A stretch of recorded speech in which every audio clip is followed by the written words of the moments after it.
السلام عليكم ورحمة الله وبركاته. الحمد لله وحده والصلاة والسلام على من لا نبي بعده. أما بعد.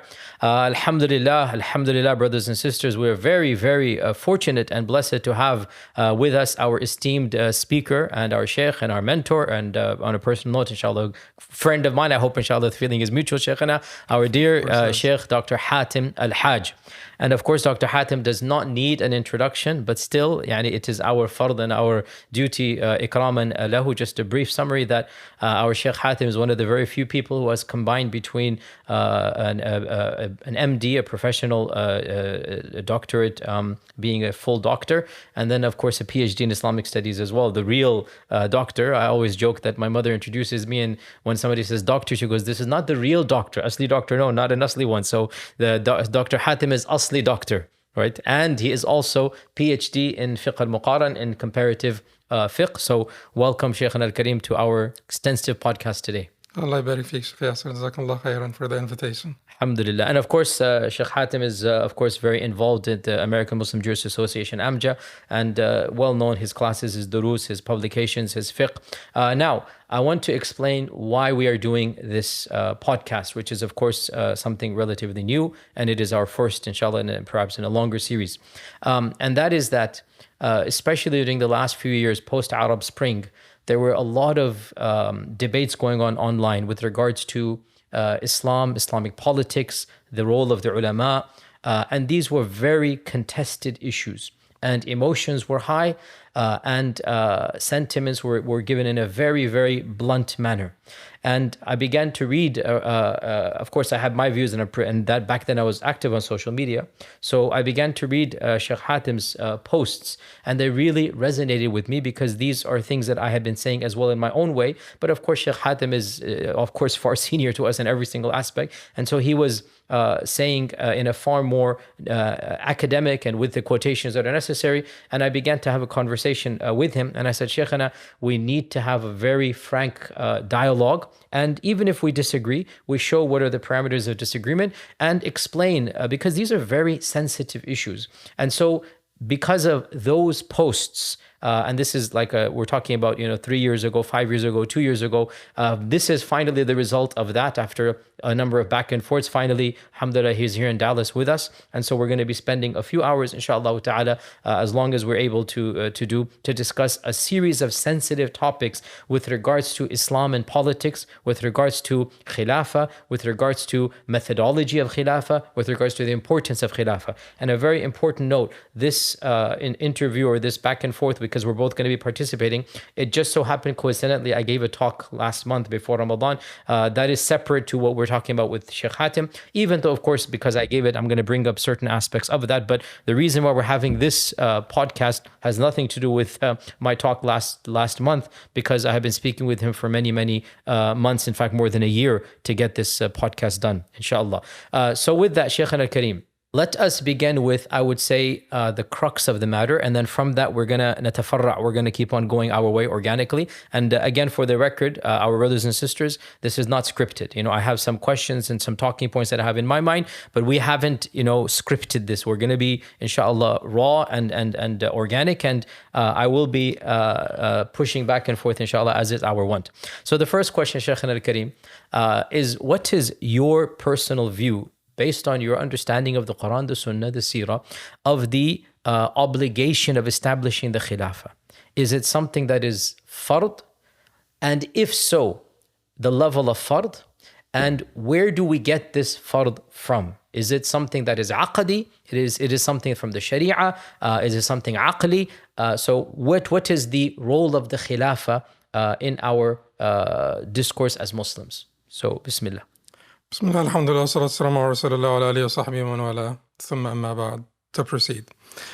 Well, once again, jazakallah khair for the invitation, and it's a very appropriate question to start this discussion with. But before I address that particular question, I just want to say that I wish that the viewers would examine the arguments based on their own merits, and do not waste too much time trying to find like a small box for the speakers or trying to categorize the speakers. because personally speaking, it will be hard for them to find a small box for me.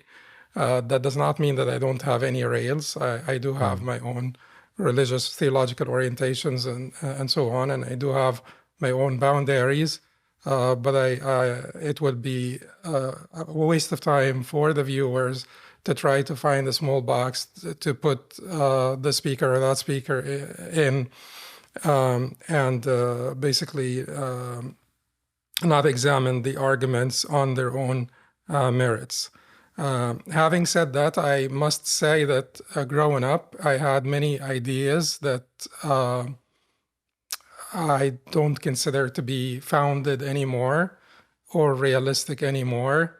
And I don't say this to basically undermine those ideas or to belittle those ideas, because it is very possible that I was right then and wrong now. Very possible.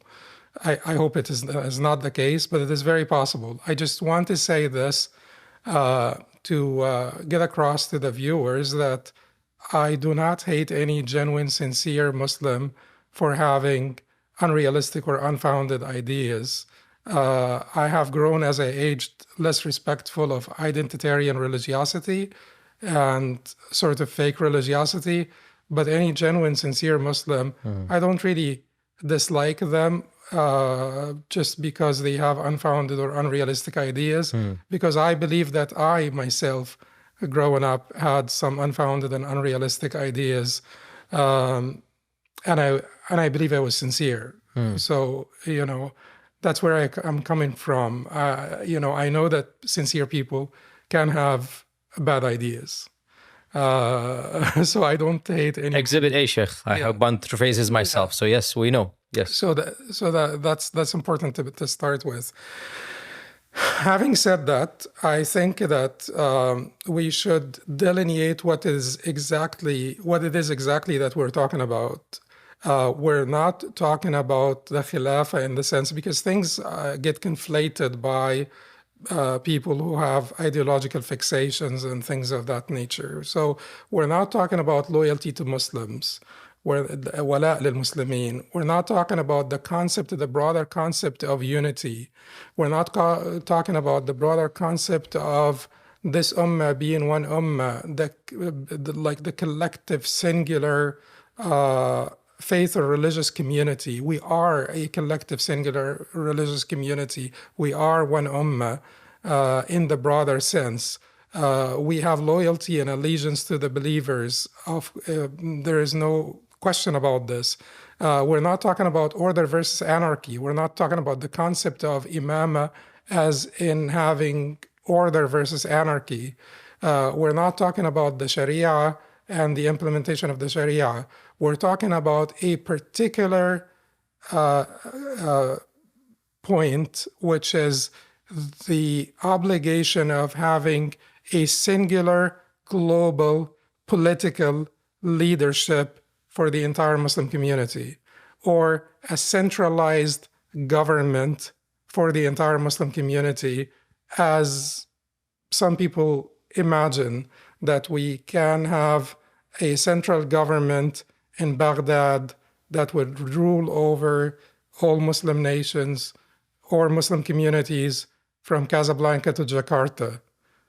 That concept is what we want to discuss. We want to discuss, whether it is founded, whether it is desirable, whether it is feasible.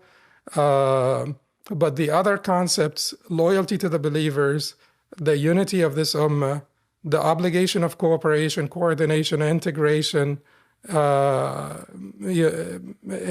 various aspects, the importance of order versus anarchy, the importance of the Sharia as the backbone, the central pillar around which we organize as Muslims. All of these concepts are not basically up for debate. There's no controversy there, and it's inconceivable that there would be any controversy there. Now, the Khilafa, someone may say, is the political expression of that unity, or the Khilafa is the actualization of that unity in the political sphere. Someone may say this, and they would be justified to say this. And it would be justified to say that it would be desirable. Like, if it is feasible, then it would be desirable to have a singular global leadership for Muslims, because it would be basically the actualization of that unity that we talk about, that one ummah that we talk about in the political sphere. So I think that, this may be an end goal, or of course our ultimate end goal is the pleasure of Allah subhanahu wa ta'ala, but for every Muslim. And we should not lose sight of this. This is the ultimate end goal for Muslims, the pleasure of Allah subhanahu wa ta'ala. The Khilafa, as Shaykh Abu al-Hasan Nadwi, rahimahullah, in his amazing and genius writings, particularly his book, Tafsir al-Siyasi al-Islam, or the political interpretation of Islam, pointed out, would be a fruit, a result of our ubudiyya lillah, of our basically commitment, our religious commitment, our commitment to the deen of Allah subhanahu wa ta'ala, our devotion to Allah. It will bring about righteous governance, and it will bring about unity, and it will bring about that political manifestation or actualization, like rain brings about vegetations. So it is a result. It's not the ultimate end goal, and it is not the effective cause. It is not a necessary or sufficient cause for renaissance, for Islamic life. It's neither a necessary nor sufficient cause to have an Islamic life, but it is a product, a result of having an Islamic life. Jayyid. So Shaykh, in this case, the technical term would be, it is fard or mustahab for you? Fard or mustahab? I'm asking you. Okay. It would be, what is it exactly that is fard? Establishing an imam in different areas is, of course, a fard. The Prophet ﷺ said, "Man mata wa laysa fi unuqihi bay'a mata mitatan jahiliyya." Whoever dies without having pledged an allegiance to an imam, he will die in a state of jahiliyya, which means that you should not basically be promoting anarchy or rebelling against the legitimate authority, or Muslims should not ignore the importance of order, and hierarchy, political hierarchy. Now, is it a must to have a singular global leadership for Muslims? I think that it is a fard to work towards unity and to actualize of that unity whatever it is that can be actualized given the socio-political realities of the different times. Let me be clear with you here. I would not have any faith crisis if we never had a Khilafa until the Day of Judgment. It would not cause me any faith crisis. It would not cause me any discomfort about my faith. There is a particular hadith that people quote often. I grew up quoting this hadith. I grew up believing in this wholeheartedly. The known hadith is reported by Ahmad from Nu'man ibn Bashir, in which Hudhayfa conveyed from the Prophet ﷺ that he said, تكون فيكم النبوة ما شاء الله أن تكون ثم يرفعه الله إليه ثم تكون فيكم خلافة على منهج النبوة ما شاء الله أن تكون ثم يرفعه الله إليه. So the Prophet ﷺ said that you will have the Prophethood among you for as long as Allah wills, and Allah will then raise it or remove it when He wills. And then there will be a Khilafa on the prophetic method for as long as Allah wills, and then Allah will raise it when He wills. And then there will be kingship, a reign of oppressive kingship for as long as Allah wills, and Allah will raise it. And then there will be a reign of compulsive kingship, mulk al-adud or al-ad, and then al-mulk al-jabri. And then there will be Khilafa ala minhaj al-nubuwwah. Then there will be a Khilafa on the prophetic method. On the prophetic method. We were certain, and that is basically the problem of lack of knowledge. We were certain that this meant that we are waiting for a Khilafa on the prophetic method. Growing up, I was like, when I was 17, I had given my first Jum'ah when I was 17, and it was about al-Hakimiyya. No way, that was your first Jum'ah. Yes, that was, like overconfidence that I have regretted afterwards. But anyway, so I was certain that we were expecting this. And it would have caused me faith crisis then to have been told that no, this may never materialize. A singular global leadership, political leadership for all Muslims may never materialize. Because this hadith meant to me, and other end times hadith or traditions meant to me that this is what we're waiting for. And we were also certain that al-Mahdi would not be the first Khalifa. Sometimes we thought that it may be. Sometimes we thought, then we came to learn that no, it's likely he's not going to be the first Khalifa. And our understanding of the end of times traditions also was pretty strict and to a great deal literalist. And I am a scripturalist, so some people that would be unkind to me would say literalist, but I believe I'm a scripturalist. So I don't belittle the importance of those reports, but I have like a little bit more flexible understanding of them. That is not saying metaphorical, but I am someone who subscribes to contextual language theory. And I have a little bit more flexible understanding of those reports. Now, this particular hadith, this is how I would look at this particular hadith that would be basically presented to Muslim youth to tell them that you must believe in this as you believe in, Allah being stawa ala al-arsh, for instance.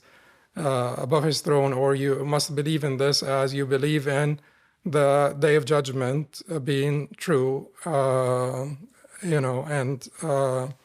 in the angels and all of that stuff. I don't believe so anymore for several reasons. One of them, to begin with, being a scripturalist, I believe in what Imam Shatibi rahimahullah said, that رتبة السنة التأخر عن الكتاب في الاعتبار, which means that the rank of the Sunnah is subsequent to the Quran, is not equal to the Quran, it's subsequent to the Quran in consideration. لأن السنة مظنونة قطع مع القرآن. Sunnah is speculative, mostly speculative, and certainty is with the Quran, not the Sunnah. And this is قول الجمهور. It's nothing. It's not just Shatibi. This is the default of the Usuli. Yes, this is. But certainty is not with the Sunnah. Shatibi himself says that certainty applies to the Sunnah, to the collective body of the Sunnah, not individual ahadith. Not individual ahadith. So you may say that you belong to a Hanbali tradition, and I do. It does not mean at all that we don't have basically the concept of textual critique, or the concept of critiquing the matn of the ahadith, not only the isnad. So we recognize that the isnad needs to be critiqued, but the matn also needs to be critiqued. There is a particular book by Imam Ibn al-Qayyim rahimahullah called Al-Manar al-Munif fi al-Sahih wal-Da'if, which would translate to the lofty lighthouse concerning the authentic and the weak, in which he says that there is a report from the Prophet ﷺ, in which the Prophet ﷺ was reported to have said, إذا عطس الرجل وهو وهو في حديثه فهو دليل صدقه أو كما قال صلى الله عليه وسلم. Yeah. So when a man sneezes while in conversation, it's a sign on his truthfulness. So Imam Ibn Qayyim rahimahullah says, despite the fact that some have authenticated the chain of narration, the observable reality contradicts the hadith. The observable reality contradicts the hadith. الحس يكذبه. It's a very sensitive topic, Shaykh, and of course we this quotation it causes consternation amongst many who don't even know this is from our own usul. Many even Salafis or Ahl al-Hadith, the notion of using aql and common sense to look at an isnad. And Ibn al-Qayyim mentions this for multiple examples, and this is not the only one, that yes. when something is observably, patently false, right? Then if you find some solitary chain that even if some people might think that the chain is authentic, observed reality is going to be more important than a dhanni chain, right? And this is something that, again, I also brought up in a number of my lectures with regards to especially eschatology, because this is another issue I wanted to mention, and that is, it's understandable that, especially at a young age, we all went through that, eschatology and science of the Day of Judgment, they occupy or preoccupy a type of obsession that actually perhaps even is not as useful as other sciences and disciplines. And we've all been through that phase here. So this hadith you mentioned then, Shaykh, are you saying that it is A, not authentic, or B, misunderstood, or C, both? No, I am saying that if it is authentic, and it, many scholars authenticated it, and that's fine. It could be authentic, but it's still a singular report, which means that it does not confer certainty. If it is authentic, and I am someone who says that you should not be going around critiquing the matn of the hadith if you're not qualified. Of course, this would be chaos. And individual Muslims should not be going around critiquing this hadith, critiquing that hadith, because they're unable to comprehend it. Because now you will make your aqli, your hawa, your passions, your desires, your biases, the ultimate judge. And that is not what Islam is about. But qualified scholars have critiqued the matn as they critiqued the isnad, or the chain of narration of the hadith. And singular reports do not confer certainty. So it would not cause me a faith crisis if it did not materialize. But once again, I would go back and say, what is the meaning of this hadith? The idea of eschatology, end times, a hadith, you have to have a flexible understanding. You should get the moral lesson from the hadith, but how they materialize, unfold in the future, you should not have a rigid understanding of this. We paid a very hefty price during the Mongol conquest, for instance. People thought that these are Ya'juj and Ma'juj, and people were defeated before they even confronted them. Because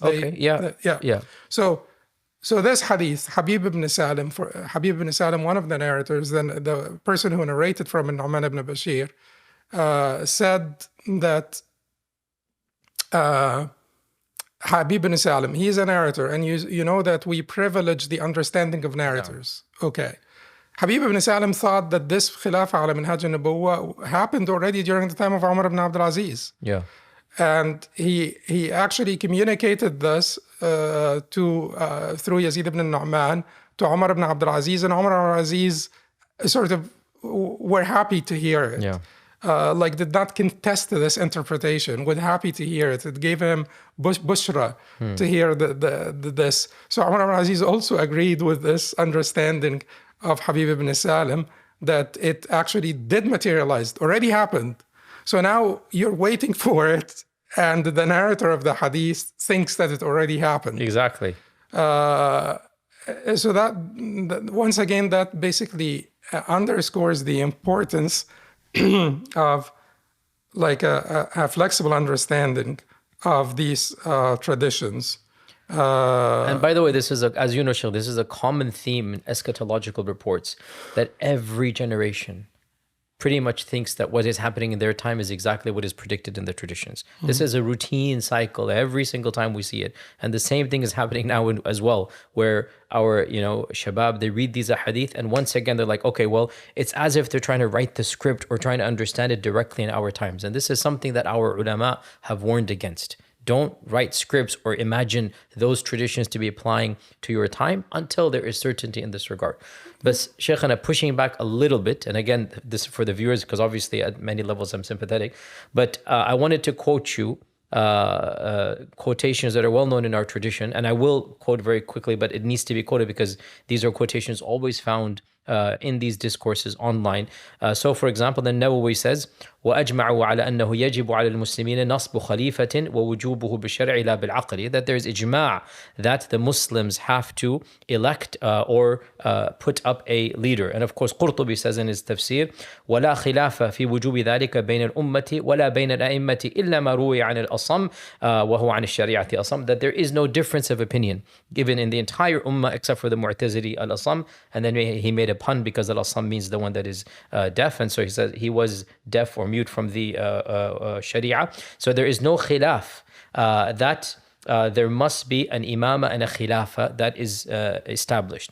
And Ibn Taymiyyah says in the Siyasa Shar'iyya, his famous book, that يجب أن يعرف أن ولاية أمر الناس من أعظم واجبات الدين بل لا قيام للدين إلا بها فإن بني آدم لا تتم مصلحتهم إلا بالاجتماع لحاجة بعضهم إلى بعض ولا بد لهم عند الاجتماع من رأس حتى قال النبي صلى الله عليه وسلم إذا خرج ثلاثة في سفر فليؤمر أحدهم. And then he goes on and on. This translates as, it must be known that the wilaya, that the leadership for the affairs of the Muslims is of the greatest of wajibat of this religion. Rather, the religion cannot be established except through it. And that is because the masalih or the necessary requirements of good of the children of Adam will never take place unless they come together and help one another. And when they do so, there must be a leader amongst them. Like the Prophet ﷺ said, if three people go on a traveling, then one of them should be in charge. And let me quote one or two more, because again, these are the quotations that are given. Al-Dhahabi says, اتفق أهل السنة والمعتزلة والمرجئة والخوارج والشيعة على وجوب الإمامة وأن الأمة فرض عليها الانقياد إلى إمام عادل. That Ahl Sunnah and the Mu'tazila and the Murji and the Khawarij and the Shia, all of them have agreed that it is wajib to have an imam, and that it is obligatory upon the ummah to then submit to a just imam. And then of course you have al-Mawardi, and I'll finish here, and I have other quotes. I have a whole bunch of quotations because again, this is the whole point. Anytime you start about this, you're immediately bombarded with these quotations. So let us discuss them. Al-Mawardi, of course, is one of the few people who has written a treatise on Islamic political science. We wish more had been written, but as you're aware, this is a topic that is not elaborated on, and we can maybe discuss this later on in this podcast. Al-Mawardi says in Ahkam al-Sultaniyya, الإمامة موضوعة لخلافة النبوة في حراسة الدين وسياسة الدنيا وعقدها لمن يقوم بها في الأمة واجب بالإجماع. That the imama is a basic continuation, I'm translating by meaning, of the Khilafah that the Prophet ﷺ established, and it is a protection of the deen, and it is the politics of this world. It is how we run this world. And to establish it, for those who are going to be sufficient for it, it is wajib for this ummah by ijma' of the scholars. Now I can go on and on. As you're aware, there's so many quotations. So one could say your sentiment at the beginning 5 minutes ago seems to clash with all of these quotations. What would you respond to this? It doesn't. It may appear so, but it does not. I said in the beginning that we have to separate between imamate or imama as in order versus anarchy versus having one imam for the entire ummah. These are two different discussions. So Imam al-Juwayni rahimahullah in his book al-Irshad points out that difference, that one is min al-qawata and one is not min al-qawata. One is a certainty, which is the importance of installing an imam or appointing an imam, basically to defend the weak, to protect the borders, to establish law and order. There is no question about this whatsoever. This is min al-qawata. Now, plurality of imams, multiplicity of imams versus singularity, that is a different discussion. Realistically speaking, we have one imam for a very short period of time, and thereafter we have not been all under one imam for the vast majority of our history. But theologically speaking, speaking from the fiqh viewpoint, the first one is a matter of consensus. The second one, can we have several imams, several khalifas? If you use the word khalifa in its linguistic sense, which appears to be how the Sahaba viewed it. Umar ibn al-Khattab himself said, if you say Khalifat Rasulullah, yatul. And then al-Mughira said to him, نحن المؤمنون وأنت أميرنا فأنت أمير المؤمنين. He said, okay, that works. So Umar al-Khattab said, if you say the successor of the messenger of Allah, Abu Bakr was the successor of the messenger. If you say the successor of the messenger of Allah, this will be long. Then Mughira ibn Shu'bah said to him, and in other reports to others, that we are the believers, you are our leader or prince, Amir, so you are the leader of the believers. You are Amir al-Mu'mineen. And Umar said that works. Okay, so they understood the word Khalifa, and Khalifa did actually appear in different traditions, prophetic traditions, that we can talk about later. But they seem to have had like a more flexible understanding of the word Khalifa as someone who succeeds another. Ukhlufni fi qawmi. Replace me, take my place among my people. Musa said to Harun, "Ukhlufni fi qawmi wa aslih, wa la tattabi' sabil al-mufsidin." So take my place in my people. Someone who's left behind to take care of someone's affairs. Someone who succeeds another to take care of the affairs of that person or their family or their ummah, etc. So plurality of imams is a little bit controversial. And as I said, Imam al-Juwayni said it's not min al-qawata. Al-Imam Abu al-Abbas ibn Taymiyyah rahimahullah critiqued the ijma' that Imam ibn Hazm rahimahullah reported about the singularity of or the wujub of having a singular or the obligation of having one imam for the entire ummah. And Imam ibn Taymiyyah did not contest that it is wajib, because he himself, recognizing that sometimes it is unfeasible, but he says that the sunnah is to have a single imam.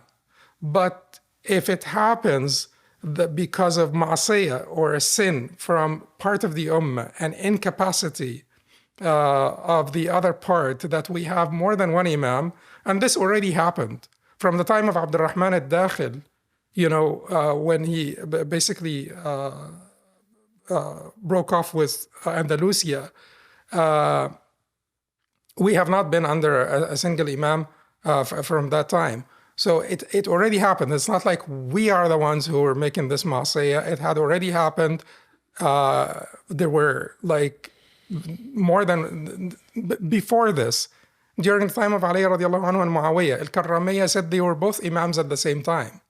Abdullah ibn Zubayr, Abdullah ibn Zubayr had the majority of the Muslim lands under him during the Umayyad dynasty. He had Al-Iraq, he had Al-Hijaz, Al-Haramain, he had Egypt also for some time. And so the Umayyads had, the greater Syria or Sham or the Levant, and then the parts to the north of this, but they have very little compared to Abdullah ibn Zubayr. So it's not like a new thing. This ma'asiyah,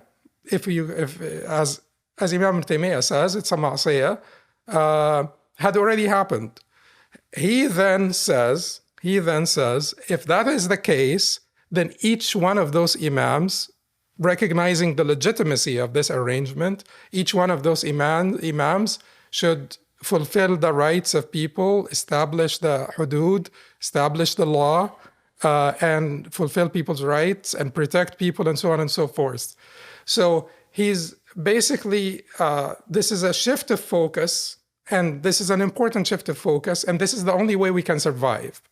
From the Khilafa to the Sharia, where the Sharia becomes the central pillar around which we organize the formative thesis for Islamic life, the central pillar around which Muslims organize, not the Khilafa. The Sharia is bigger than the Khilafa.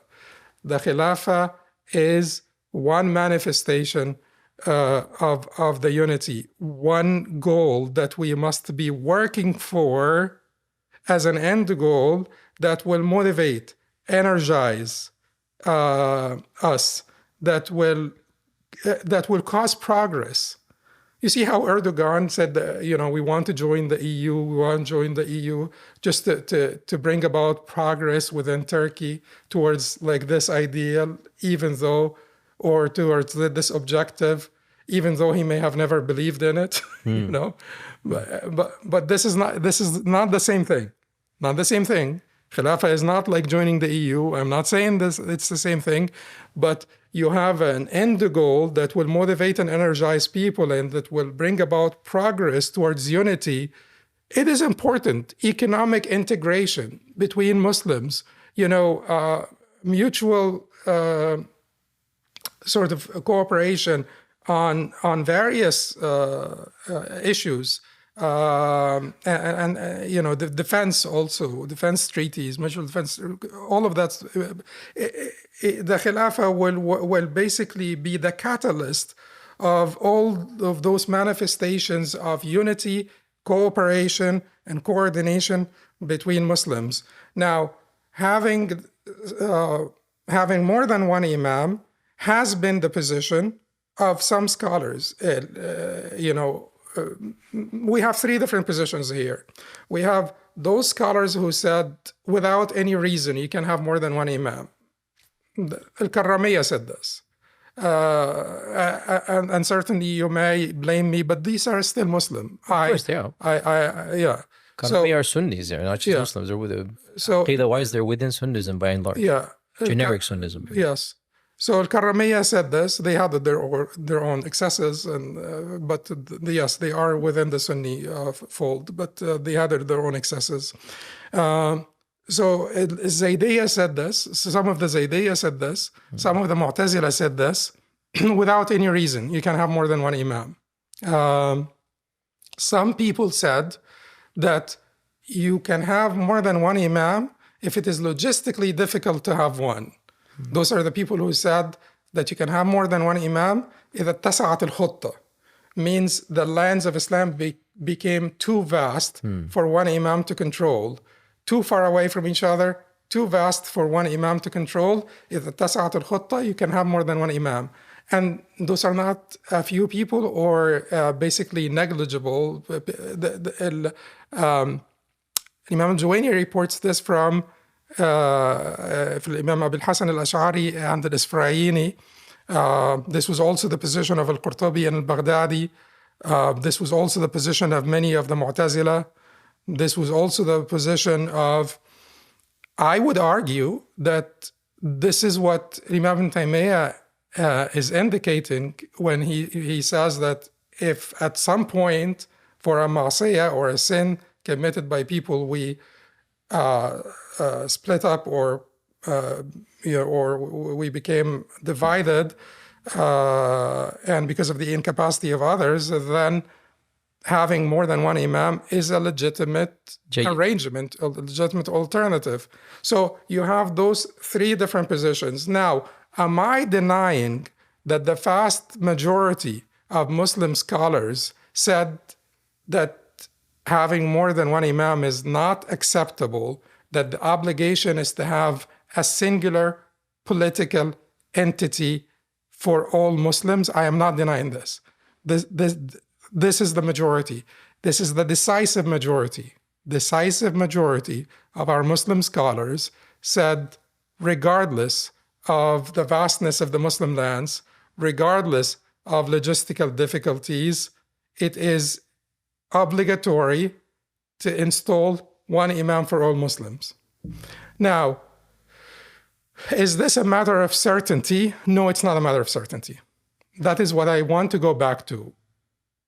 This is the majority position. But more and more people starting to become more sort of accepting of the reality of the diversity of communities and the difficulty of installing one imam that would rule over all Muslims throughout the land. Let me just push back a little bit here.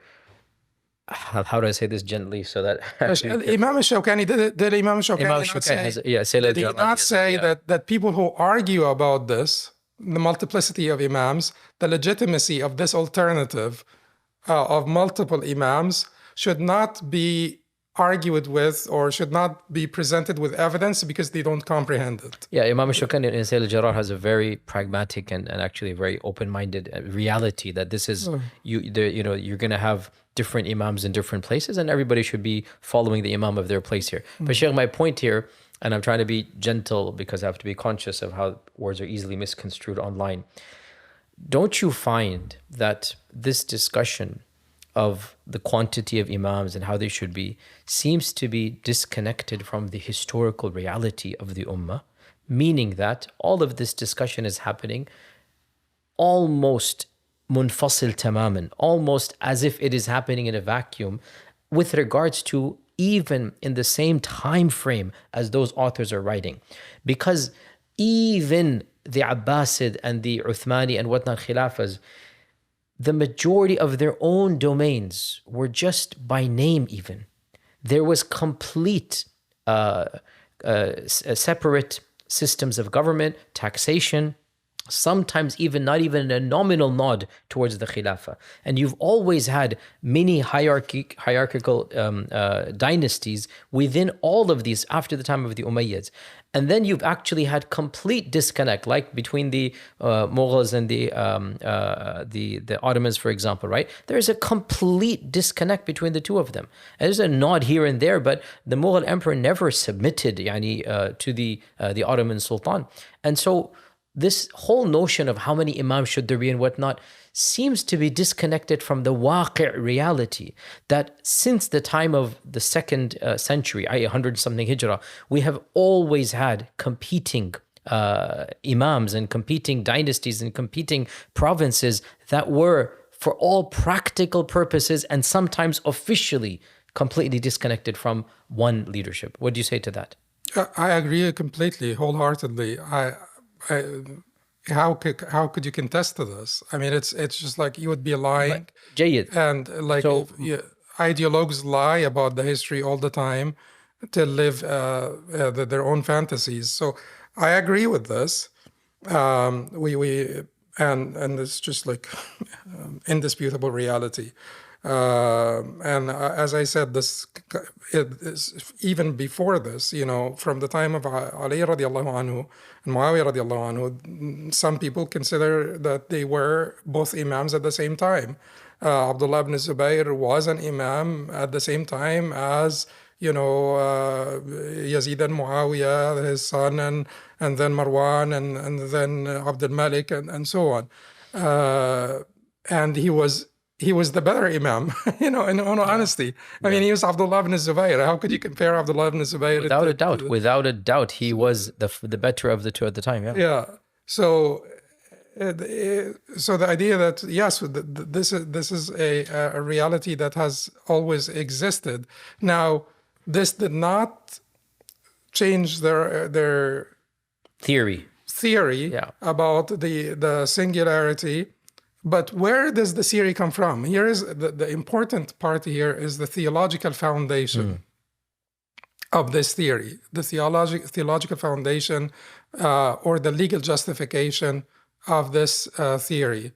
So they report the Quran, the Sunnah, the Ijma', like usual. There is not a single explicit ayah in the Quran or close to explicit or even apparent a verse in the Quran that demands a singular political entity for all Muslims.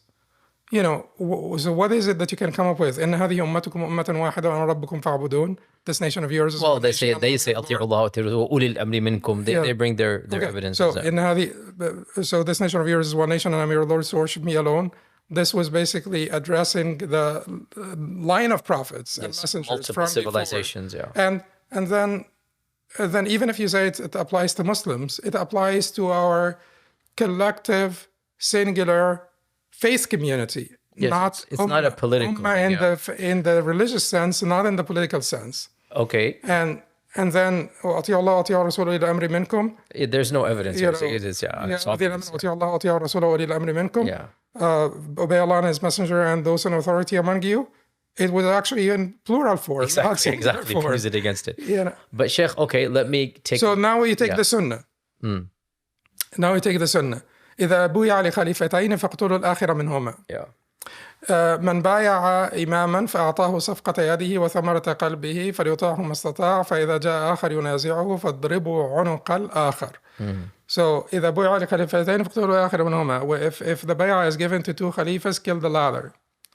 Whoever gives the pledge of allegiance to an imam, then he should obey him as much as he can. And if another one comes to dispute him or to overthrow him, then kill the other. Kill the other. Okay. Now, here is the issue. Is the Prophet ﷺ talking to Muslims? This is just like the global moon sighting and the local moon sighting. Is he talking to Muslims in different localities that you should not have more than one imam within the same dominion or the same territory? That's a possible interpretation. That is accept the authenticity of those reports, and we accept them. Isn't it a possible interpretation that the Prophet ﷺ was talking to different Muslim communities in different places, saying that you must not have two imams at the same time within the same dominion, within the same territory? It's a possible interpretation. It is. So there is no certainty here that the Prophet ﷺ is saying, and then the ijma' is reported. The ijma' is reported.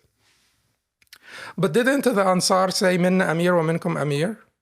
When the Ansar convened at Saqifat Bani Sa'ida, or the shed of Bani Sa'ida, or the portico of Bani Sa'ida, whatever you call it, did they not say, we'll appoint an amir from our side? They said to the Muhajirin, if this matter is of such importance, I just want people to reflect on this. By the way, the arguments that Abu Bakr radiallahu anh gave back were aqli and mantiqi and not shari'i. He didn't quote a hadith. Yeah. He used an aqli argument to say you can't have two amirs. It's not gonna. Yeah, and this is an important point as well. But anyway, yeah. The whole discussion in Saqifat Bani Sa'ida, people need to just reflect on. It's a very deep. I don't want to go there, but it's a very deep, even theological issues. But that's not for today's podcast. Yeah. So minna amir wa minkum amir. If this matter, if al-hukuma al-ilahiyya, the governance of God, is the crux of ubudiyya, is basically the most important manifestation, the ultimate goal of ubudiyya, which is what Shaykh Abu al-Hasan Nadwi critiques in his Tafsir al-Siyasi al-Islam, the political interpretation of Islam. Would the Sahaba be so unaware of this matter and the details, the finest details of this matter? Would the Ansar be unaware, to this extent? Would they have this much disagreement among themselves? The pushback, Sheikh, from their side, and again, this is a discussion, obviously I'm sympathetic to your stance here. The pushback from their side is that you are neglecting the fact that the Sahaba understood that this was so important that they delayed the burial of the Prophet ﷺ, or even if you don't say delay it, they didn't even wait for his burial until they had elected an emir. So for them, having an khalifa and having an Islamic political entity was so important that even the burial of the Prophet ﷺ did not take precedence over that. So they argue to us, this is ijma' of the Sahaba, that you must actively work towards establishing an Islamic polity. I completely concur. That's order versus anarchy. That is not So- singular political entity. So then this leads us to the other point, which is a very difficult one. And just keep in mind that there are many ijma'as that have been Yeah. reported on many issues. Like, look at the ijma', for instance, that the Khalifa has to be Qurashi. Isn't that an ijma'? Well, no, because Abu Hanifa and others in Well, Mu'tazila, but yeah, some have said there's a Ijma', yes. Many have said reported there's this ijma'. Many Yes. reported this ijma'. Even though, as usual, there's no Ijma', but khair, yes, there's reported. But can you neglect Al Ansar who said that we Didn't should- even know it was there. Exactly my point. Okay. This incident has a lot of deep. Can you also neglect Umar radiallahu anhu, who said if Abu Ubaidah were alive, I would have not thought about anyone else, and if he were not, and if he was not, then I would have chosen Mu'adh. And in some other hadith, he said Salim Mawla Abi Hudhaifa. Yeah. Both Mu'adh and Salim Mawla Abi Hudhaifa are not from Quraysh. They're not even. So yeah. even Al-Hafiz ibn Hajar, Imam ibn Hajar rahimahullah, says that people who reported this ijma', they need to figure out how to reinterpret this statement. They can either say it's muhtamal, to say that Umar changed his mind later, or that the ijma' happened after Umar. And anyone who knows about this knows that the difficulty of having an ijma' after Umar. Yes. The difficulty of establishing an ijma' after Umar. So you have Ansar, unaware of this sort of indubitable fact of the aqidah of the Muslimin. Clearly developed afterwards, but khair, okay. And then Umar also unaware that it's just this is not. This is just not logical. Jayyid. So then, Shaykh, let me then be very explicit, because in my humble opinion, you seem to be skirting around a very awkward reality, and I want to verbalize it. And so let's deconstruct this reality. You seem to be very clearly insinuating that these hadith, or let me just say the concept of imara and khilafa and leadership and whatnot, that as long as there is civil order, and as long as anarchy is eliminated, that to a great extent, the spirit of what the Sharia wants us to do has been accomplished. And therefore, it seems to me that since we are living in lands where, at least many lands, not all of them, many lands where anarchy does not exist, there's not complete lawlessness and chaos. There is civil order. There is a means of people cooperating together for the greater good. It seems that the existence of these systems mitigates, in your eyes, this notion that other Islamist movements have of working towards what they call a Khilafa. Am I correct in this verbalization? So as I said, I believe that it's an obligation on us to work towards the Khilafah as an end goal, basically work towards Muslim unity, or the political expression of that Muslim unity, or actualization of that Muslim unity. But there are many other priorities, and it depends on what we mean by the Khilafah, and which strategies we will adopt to achieve that political unity. And I don't believe that we can just have the Khilafah drop down from the heavens on us. Like, we just we can't start by the Khilafah. This notion that we will overthrow the government in Morocco, for instance, and march the troops from Morocco to Jakarta and use, some uprisings here and there to enable us. By the way, Morocco is just an example. It's just not, we're not intending any coup, just for the record here. It's just an example, guys. But this thought, yes, that you overthrow the government in one place, you take over that one country, and then you marshal your troops and bring everybody under that central rule or government is not realistic. It is not realistic. It does not sound feasible. Now, then we have to figure out, yes, working towards Muslim unity is an obligation. Working towards Muslim coordination, cooperation, integration is an obligation. But what do we mean by this, and how do we go about it, is the question. And when you bring, what I was trying to say is that certainty belongs to the Islamic values and ideas, not a specific detailed system of governance. But Islam brought about certain values that are extremely important for righteous governance that we should not neglect. I have always said this to myself about what we have done to Islam, what we have done to the Quran. I've been saying to myself, أسكتناه حين نطق وأنطقناه حين سكت, or أسكتناه حيث نطق وأنطقناه حيث سكت. We basically ignored it, silenced it when it spoke, and we made it to speak when it stayed silent. Which means what? There are certain concepts that are very important Islamically for righteous governance. Shura is one of them. And this is not because of liberalism, and this is not because of modernity. This is a surah in the Quran that was named after Shura. 2 verses that spoke explicitly of Shura. وَشَوَرْهُمْ فِي الْأَمْرِ وَأَمْرُهُمْ شُورَى بَيْنَهُم. Their affairs are conducted on the basis of mutual consultation, and consult them. And a surah that was named after Shura. Adl, justice, is an extremely Islamic value. Equality between equals is an important Islamic value.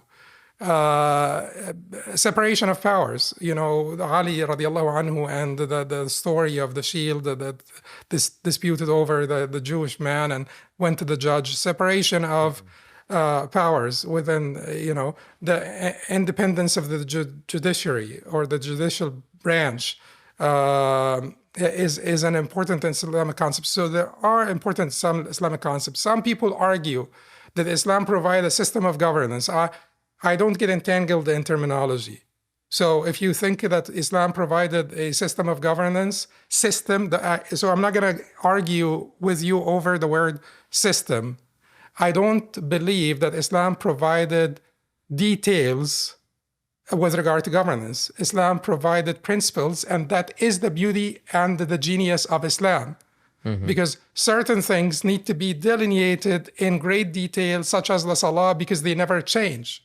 And other things are left. Other change have Generic to advice. be adjusted to adapt it to circumstantial realities that are variable, that are changing all the time. So think about the Sharia as having constant objectives and overarching maxims, and then flexible legal framework.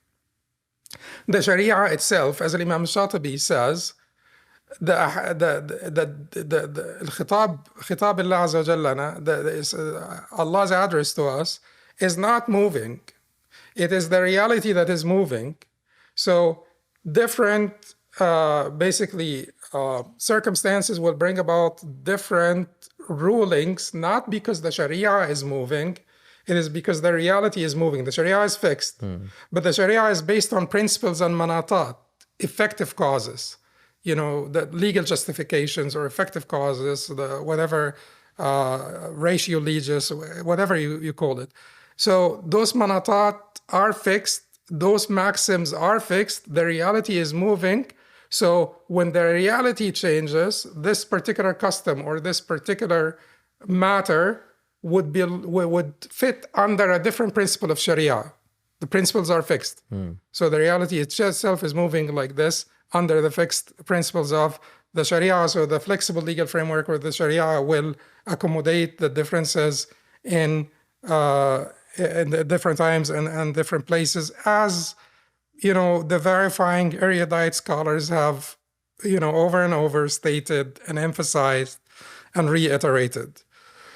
So in this particular area, the area of politics, the sphere of politics, things change all the time.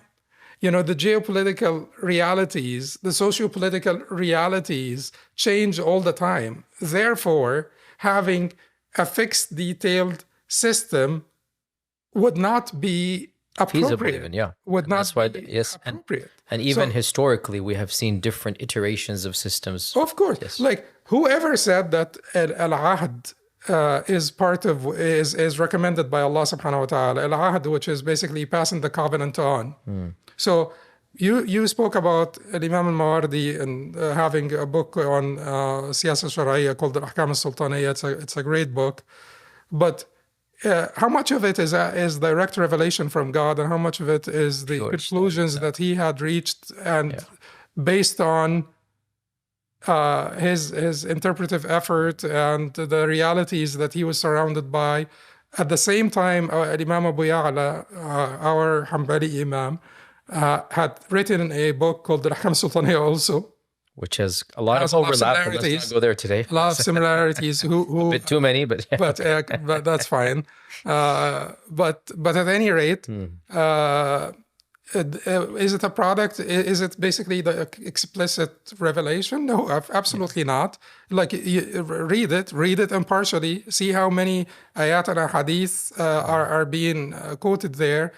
See how explicit the implication of the ayat and hadith that are being quoted there. So when Imam Abu Ya'la says that there are 3 different ways of having legitimate leadership or installing an imam, one of them is mutual consultation, or the aqd, the idea of the aqd, the contract. This should be the only one. This is the only one that is based on Islamic values. Al-aqd, a contract. We, the people, the Muslims, are الطرف الأصيل في هذا العقد. We are basically the sort of one party in this aqd. We may have like an agent to represent us. Those are Ahl al-Hal wal-Aqd, those who bind and unbind, but their role is wakil. They are our agent in choosing an imam, but we are basically the people entitled to this right. We, the Muslims, are the people entitled to this right. And if there is a group of people called Ahl al-Hal wal-Aqd, they are our wakil, our agent, in signing this contract. In signing this contract with the imam. It's a contract. And all basically the conditions of contracts would apply to it. And we can basically modify the contract. We can adjust the contract. We can adapt the contract. Because Allah subhanahu wa ta'ala, or the Prophet sallallahu alaihi wasallam said, "Al-Muslimuna ala shurutihim, illa shartan harram halalan aw ahalla haraman." We will get to how much we can modify as well later on today. Yeah. Okay. But what I'm trying to say is, the asl is there, yeah. Now Imam Abu Ya'la, rahimahullah, says that it is also established through al-ahd, the covenant that is being passed on, the covenant. What does the covenant mean? Wilayat al-ahd, the concept of wilayat al-ahd, the crown prince, the crown prince. This concept, where does it come from? Abu Bakr radiallahu anhu endorsed Umar. Imam Ibn Taymiyyah rahimahullah clearly says that this endorsement is not appointment by Abu Bakr. He did not appoint Umar. He endorsed Umar.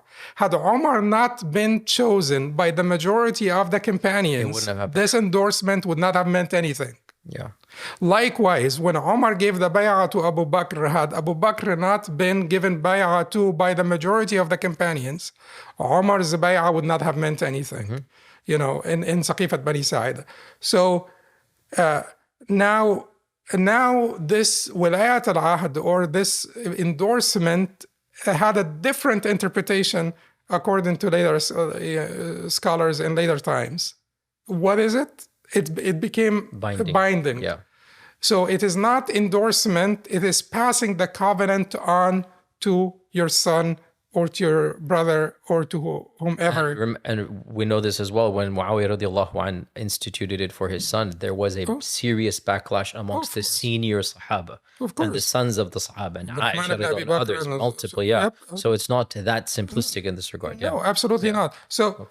But this became the norm. Historical norm. Historically, this became the norm. Where is this?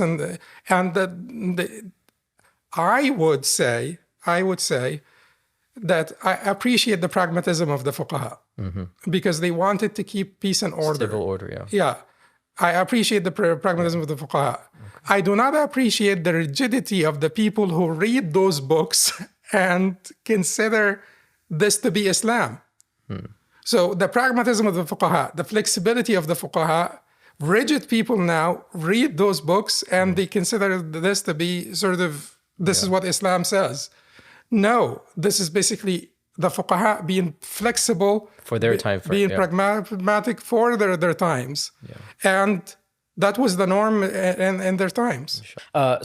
Shaykh, I mean, the other thing that, again, historically, theory is one thing. The reality is that there have been multiple occasions in our history where people have overthrown, people have taken power. I mean, the classic example is Umayyad and Abbasid civil war that took place between the Muslim Ummah, and the Umayyads were massacred and the Abbasids came to power. And then the same thing happened at smaller scales within the Abbasid dynasties multiple times. So obviously we get to the issue of al-mutaghallib here. And what do you have to say about the theory versus the reality of this?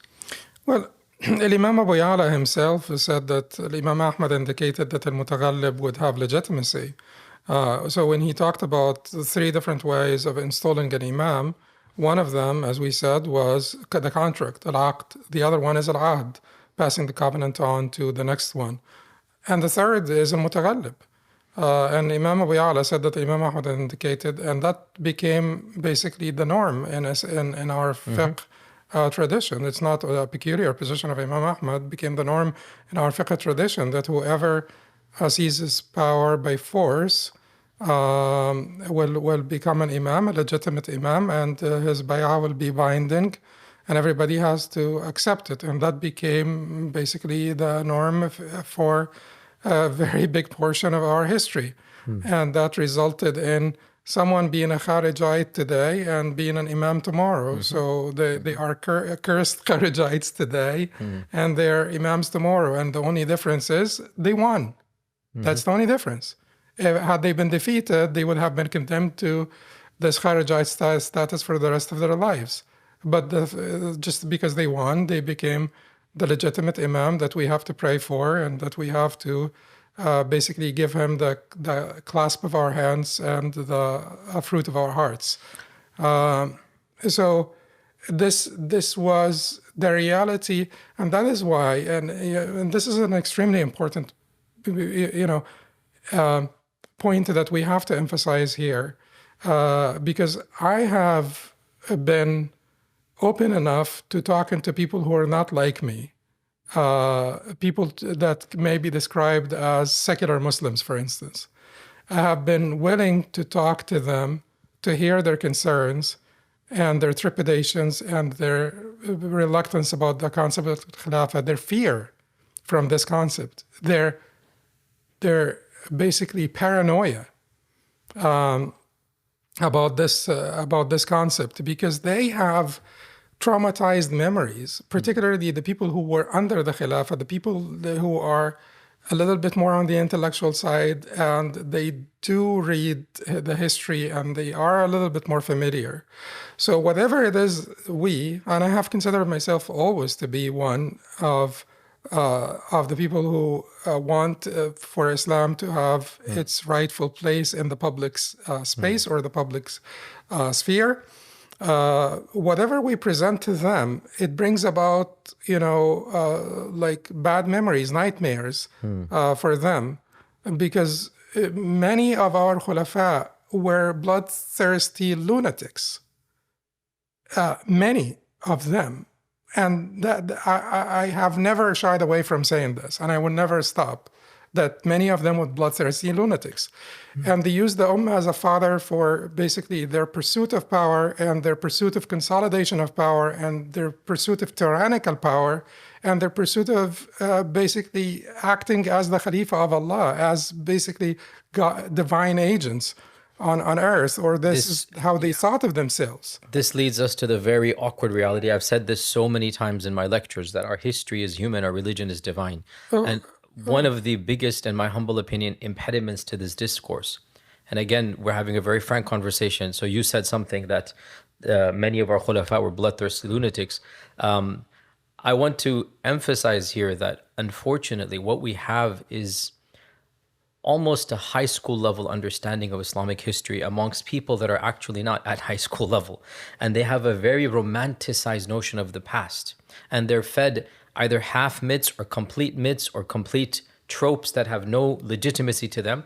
And they form an image of the past that is closer to a fantasy than it is to reality. And there are so many examples. I mean, I want to give a library chat. I have a series called Library Chats. I want to give a library chat where I literally go over the top 5 or 10 quotations from which we form this collective romantic memory. The famous story of Wa Mu'tasima, for example, right? I mean, it's complete, found 500 years later. There's no asl to it. I'm not saying it never happened, but for sure we don't know what happened. It's just a complete type of fairy tale-esque type of story. Or the notion that Umar ibn Abdul Aziz eliminated poverty in his entire Khilafah. I mean, how can any person actually believe that amongst 30 million people there was not a single faqir? This is a misunderstanding of a report found of a very specific issue. I don't want to go there. It's a deconstruction. My point is that when you are fed these simplistic tropes, right, that the Khilafah was this grandiose affair where a single lady who was harmed, the Khalifa himself would rally the troops to save her on the other side of the land. That, there was not a single poor person. Yeah, they were fuqara in the time of the Prophet ﷺ. And you think that Umar ibn Abdul Aziz is going to eliminate poverty. When you have this... There was Amil Majah in the time of his grandfather. Of course, exactly. I mean, it's just, to then assume that there's this utopia out there, in my humble opinion, and this needs to be said, we've lived through the 9/11 crisis, we lived through the Qaeda and ISIS crisis, now we're living through another mini crisis in this regard. Why are so many people attracted to this unrealistic, idealistic, romanticized notion? One of the main reasons is that they have been taught a version of events that is divorced from reality. And they have this perception of the past that is simply not true. And hence, when you have radical groups or even fundamentalist groups that are not violent propagating views that are unrealistic, right? So many people jump onto this proverbial bandwagon because they're wanting this elusive myth of a utopia that has never existed. And when you preach to them this reality, they push back because it's a fairy tale they've been taught their whole lives. And you literally deprive them of something that they've been yearning for so long. And you said it so bluntly. So many of our leaders in the past were not righteous people. Dare I say, and this is again very harsh to say, perhaps that is almost the default, that the people in charge were not worthy to be in charge. And what things that happened under them, and I said this so many times, that the reason why the Khulafa Rashidun are the atypical exception is because they were the exception, to the default of what happened after them. So when people understand this reality, it changes their perception, hopefully, and they become a little bit more mature. But to get back now, so let's fast forward now. We're talking about past and theory. Let's get to modernity. Let's get to our current state of affairs, where we are divided into 57 nation states, where every single country in the Muslim world, has its own political authority, where some of them are genuinely, in terms of civil order, doing relatively well, even GDP-wise, and others amongst them are not doing so well.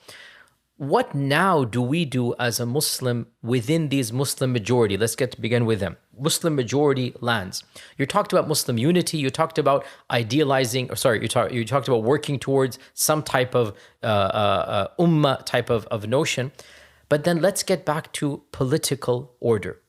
What is the role of the Muslim in a Muslim majority land to bring about a political system of laws in conformity with the Sharia? Yeah, let's talk about this because it is important. But when it comes to the history, as you said, as you indicated, that's a major problem. I think that people need to learn a little bit more about the history, particularly if you will be if you will be like an activist or a preacher, or you'll put yourself in a place where you actually should learn a little bit more before you assume that position or that place. And we do not want to basically also shake people's confidence in their history or in their ummah.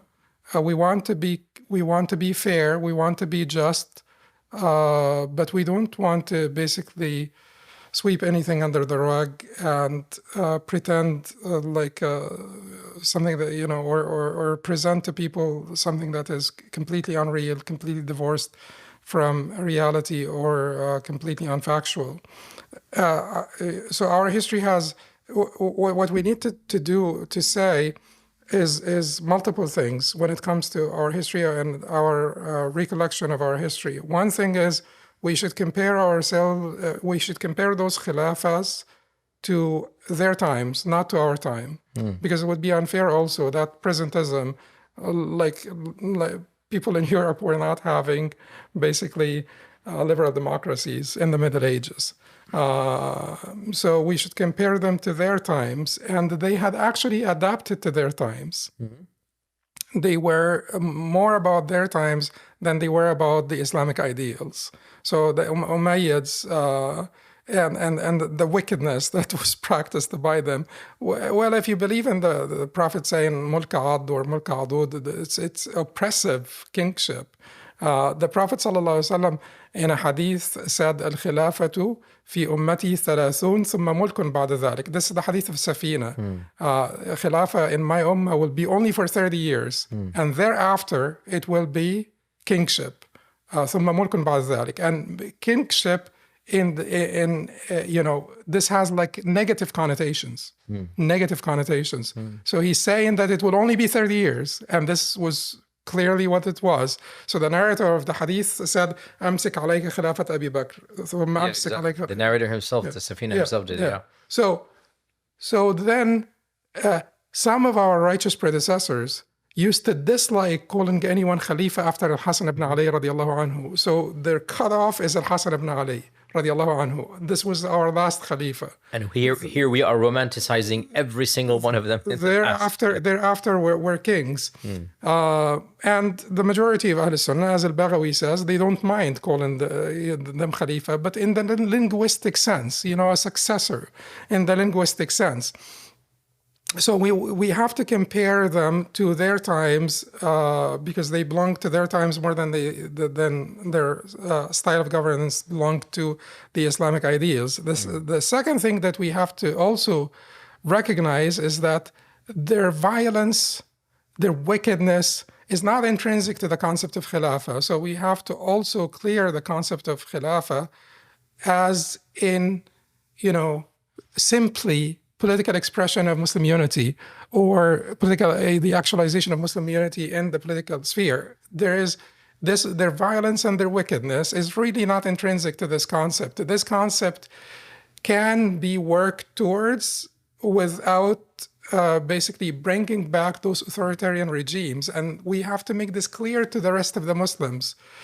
The Muslims outside of our echo chambers, because oftentimes we talk as if we were talking to this group or that group, but the vast majority of Muslims, the 95%, outside of our echo chambers, we need to comfort them. We need to tell them that we need to put things in perspective for them and tell them we wanted them to be proud of their history. We wanted them to be proud of the accomplishment of our nation, as a people, as a civilization, the accomplishment of the civilization, the accomplishment, the Sharia being the backbone of this, the Islamic law, Islamic rule being the backbone that protected us, that kept like a thriving civilization, kept us from chaos, kept us from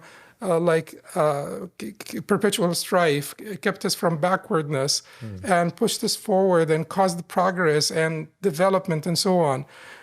The Sharia, not the Khilafa, was the backbone of this. The community, not the Khalifa, was basically the driving force of this. And we wanted people to be proud and people to have confidence in their history. And we wanted to assure them that we're not calling for the return of such oppressive regimes. We would be at the forefront of opposing a return to such oppressive regimes. And when we talk about the Khilafah, when we talk about political realization of Muslim unity or things of that nature, we're talking about a completely different concept. We're talking about a new iteration that is suitable for the times and that would basically be committed to the Islamic ideals of shura, adl, ikha, musawa, and if you say that this sounds like the slogan of the French Revolution, adl and ikha and musawa, but these are Islamic ideals. Yes. These are Islamic ideals. No one can argue about this. No one can argue about these concepts being Islamic. So now, moving forward to like a modern conceptualization of al-Khilafa. As I said, when I was growing up, I am indebted to Shaykh Abi Hassan al-Nadwi in terms of tempering my sort of zeal for the political discourse or the sort of my prioritization of the political discourse within the Islamic discourse, within the larger Islamic discourse. And I'm also indebted to, people like Abd al-Razak al-Sanhuri, who had a book called فقه الخلافة وتطور فقه الخلافة وتطورها, or you could say وتطورها as well. It could work. So the fiqh of Khilafa and its development or its evolution, Shaykh Abd al-Razak al-Sanhuri rahmahullah. He was not a sheikh, he was a legal scholar, or an Egyptian legal scholar. But he was very sympathetic to the idea of Khilafa.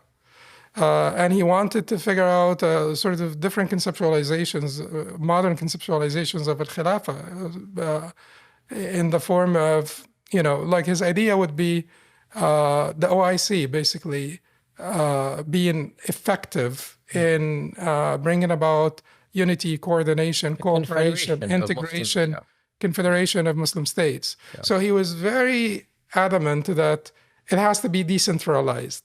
This idea that people in Bangladesh and people in Jakarta and Morocco, Casablanca, Timbuktu, and Bosnia can be ruled by one central government someplace in Baghdad or in Damascus.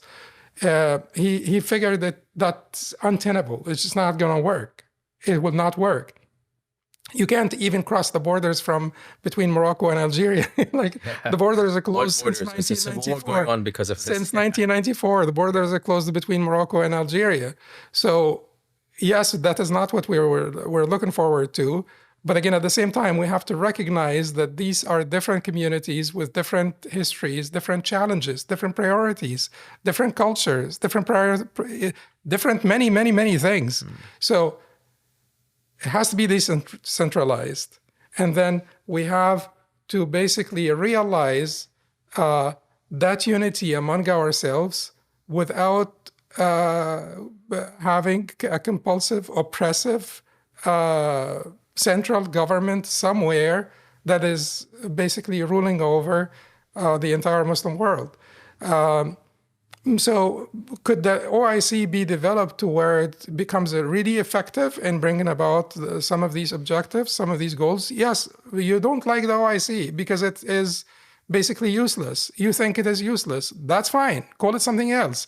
But it is that idea of confederation of willing communities, each one maintains its individual. I mentioned something similar in Makhat. And then the idea of blocks also. The gunpowder empires, three gunpowder empires: the Ottomans, the Safavids, and the Mughals. These are the three gunpowder empires.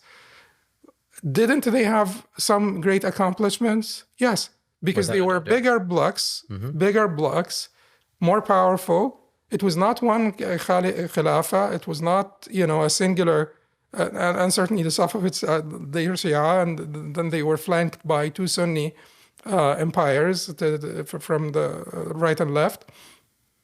But then, as bigger blocks, more powerful blocks, they were able to achieve a lot. So that conceptualization, will help us have different priorities. I don't have any problem with people who aspire to, look forward to, dream of Muslim unity, Muslim integration, Muslim cooperation, How could I? How could anyone who's, a Problem Muslim exactly is good. have a problem with this? So the problem that I have is people who exaggerate the priority of this, people who have a rigid understanding of what it means, people who have an unrealistic understanding of the different strategies that we can take towards achieving this goal, and people who have like an insistent fixation on it. And people who, that goes back to the issue of priorities. People who consider the ibadat that we have as basically a means to establishing the governance of God. So they have this as like an ultimate priority, which is really unfair to Islam. Allah says, الَّذِينَ مَكَّنَّاهُمْ فِي الْأَرْضِ أَقَامُوا الصَّلَاةَ. Those that who, if we establish them on earth, or if we give them establish their authority on earth, they will أقاموا الصلاة. And the other ayah, Allah said, وعد الله الذين آمنوا منكم وعملوا الصالحات ليستخلفنهم في الأرض كما استخلف الذين من قبلهم وليمكنن لهم دينهم الذي ارتضى لهم وليبدلنهم من بعد خوفهم أمنا يعبدونني لا يشركون بي شيئا. So Allah subhanahu wa ta'ala, and this ayah says it all. Allah subhanahu wa ta'ala had promised, Allah promised those of you who had faith and were righteous, that He will give them authority in the land. استخلفنهم, give them authority in the land. So it's a product of faith and righteousness. So it is a product, as Shaykh Abul Hassan, emphasizes it, a product of faith and righteousness. And eventually you'll have authority in the land. Allah will establish your deen for you. Allah will substitute security for the fear that you were afflicted by. Then the ultimate goal after this is يَعْبُدُونِنِي لَا يُشْرِكُونَ بِي شَيْئًا, to worship me and ascribe no partners to me. So this is the beginning and the end. الَّذِينَ آمَنُوا وَعَمِلُوا الصَّالِحَاتِ يَعْبُدُونَ لَا يُشْرِكُونَ بِي شَيْئًا. In the middle, the product of their iman and amal salih will be istikhlaf, will be... Shaykh, let me pause you here for these ayat. Now, I'm going to say something that I don't necessarily agree with for the disclaimer, but this is something that certain movements, I don't like mentioning, there's certain movements that are... So there's a whole spectrum of movements like when it comes to Islamic politics and establishing it. There are some that are on the very soft anti-Khilafa, and there are those that are very pro-Khilafa. Some of these movements that are on the very not too enthused about the Khilafa, they're more into the tarbiyah, or they're more into like da'wah and tabligh, whatever it might be. Some of these movements, their leaders have said, and I've heard this myself because I was, we all grew up in the same areas and whatnot, and listening to their leaders have said that this whole notion of a Khilafa, it has never been commanded explicitly in the Quran.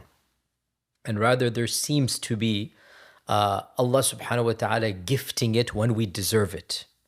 And another famous one of them said, we should not be working towards a khilafah. Establish a khilafah in your hearts and Allah will establish it in the land. So multiple strands of modern Muslim movements, and there is piety and iman and knowledge and taqwa in them. So even though I personally don't agree with those strands, but multiple strands have this notion of extreme quietism and apolitical activism. And they interpret the Quran and Sunnah, obviously, and Seerah. They interpret this to indicate that it is not a part of our Sharia to actively challenge the rulers and get involved in the dirty business of politics, as one of them said. Rather, what we should do is strive to be pure spiritually and amongst our own, circle of influence. And when that happens, Allah will gift us. And they read this in the Quran and the Seerah. الَّذِينَ إِن مَكَّنَّاهُمْ فِي الْأَرْضِ, as you know. وَعَدَ اللَّهُ الَّذِينَ آمَنُوا مِنكُمْ لَا يَسْتَخْلِفَنَّهُمْ. So these movements argue that in fact we should not be actively working towards this type of political unity, primarily because they say it's going to backlash. And so what would you say to that? Yeah, that's important. That's why I repeated the name of Shaykh Abul Hassan Nadwi several times, because he was not basically extreme to the right or the left. without that متوسط. Yeah, علام. like so he represents me in that particular area. And I have referred to his book because I think that you would benefit more reading his book than listening to my speech here. And I don't agree with this. People who know me know that I am inclined towards synthesis. It does not mean that synthesis is always right, because there is no synthesis between Tawheed and Shirk. I understand this, and I understand all the rebuttals, and I understand that everything we said today can be refuted, and you could write articles about it, and you could refute it in podcasts also, and stuff like that. I'm completely aware of this, but I have been always inclined towards synthesis. And I do see where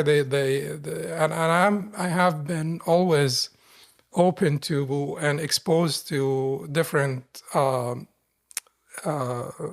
thinking group or styles of thinking and approaches to the deen and approaches to this particular issue. I've never deprived myself of the opportunity to listen to different groups and different people attentively and without bias or prejudice. And I do see where they're coming from, because sometimes every action has every action has an sort of an opposite reaction, and sometimes the exaggeration in one direction brings about exaggeration in another direction. People think that when they do this, the things balance out. But I think that it would be best for all of us to congregate a little bit closer to the middle, closer to the al-wasat. Which would be important. If the Khilafa, if Muslim unity, and if all expressions of Muslim unity, and the political sphere is one of those spheres, if all expressions of Muslim unity are desirable, we have to basically ask ourselves the question: is this something desirable or not desirable? Like Allah wants us to be one ummah. I don't think anybody would argue that it is not desirable. Okay, so if it is desirable, why should we not be working towards it? Why should we not basically be? Why should we not keep the dream alive? Why should we not keep the dream alive? جيد. They would say, Shaykh. I sat down with one sheikh that people actually accuse of being anti-Khilafa. Like a very prominent and a very great sheikh, a very traditionalist, who people accuse of being anti-Khilafa. And I spoke with him, about keeping the dream alive and different conceptualizations, modern conceptualization of Khilafa. And he was completely open to this. So sometimes when people say this sheikh is anti-Khilafa or it comes across with their language. It's an accusation that is basically based on the sheikh's resentment of overfixation or exaggeration or unrealistic expectations. So he may sometimes say something that would mean to his adversaries that he's anti-Khilafa, but no, no one is arguing that it would not be a good idea for Muslims to actualize their unity in all spheres, economical, political, certainly most importantly, and that would be the priority, the loyalty to an allegiance to the believers. It's one religious community, it's one faith community. So that social unity should precede all other forms of unity. But then if we agree that this is something desirable, just like everything that is desirable, work for it. You don't say that, if you're thirsty, you don't say that Allah subhanahu wa ta'ala will bring me water. You just you work for it, yes. So to speak on their behalf, and again, for the record, this is not my view, because my view is very clear in the Khatir. I believe it is generic fard kifaya, but it's just not on the top, 10 or 20 things in my own list of priorities. But to speak on their behalf, Shaykh, and I'm going to mention a name here because I interviewed him, and that interview did cause a backlash against him. Dr. Akram Nadawi, our respected elder and senior, I interviewed him, I think, a year and a half ago. And I asked a similar question about, Khilafa and working towards it and whatnot. And it came across to many of the viewers that he was extremely dismissive of the notion. And he said the best mechanism in our times for the Muslim to flourish is actually secularism, where the religion is not enforced. And he said, look around you. You know, the most active Muslims and the most, best organizations are in Western lands that allow this freedom to do that. And look back home and you see the repression and oppression going on here. And so he actually, seemed to discourage that. Now, I'm going to speak a little bit, not necessarily on his behalf to defend it, because he can do that himself. But to be clear here, and I know the Shaykh very well, it's not as if any of them are anti-Khilafa. It is that in their view, this notion of where we are to how to get to this ideal is not a possibility. The journey is not going to happen. And our attempts to undertake the journey in their minds are going to backlash on us, right? To the point of it not being conducive to our flourishing and our welfare. And so from their perspective, and this is other senior ulama, the famous one, one of the leaders of the tasfiyah tarbiyah type of movement, the leader of the tasfiyah, like, don't even worry about the khilafah, establish it in your heart. Look at his own history. The guy was, with utmost love and respect, we all love him. He was jailed 3 times. He was tortured in jail. He had to constantly monitor repressive regimes in his own lifetime.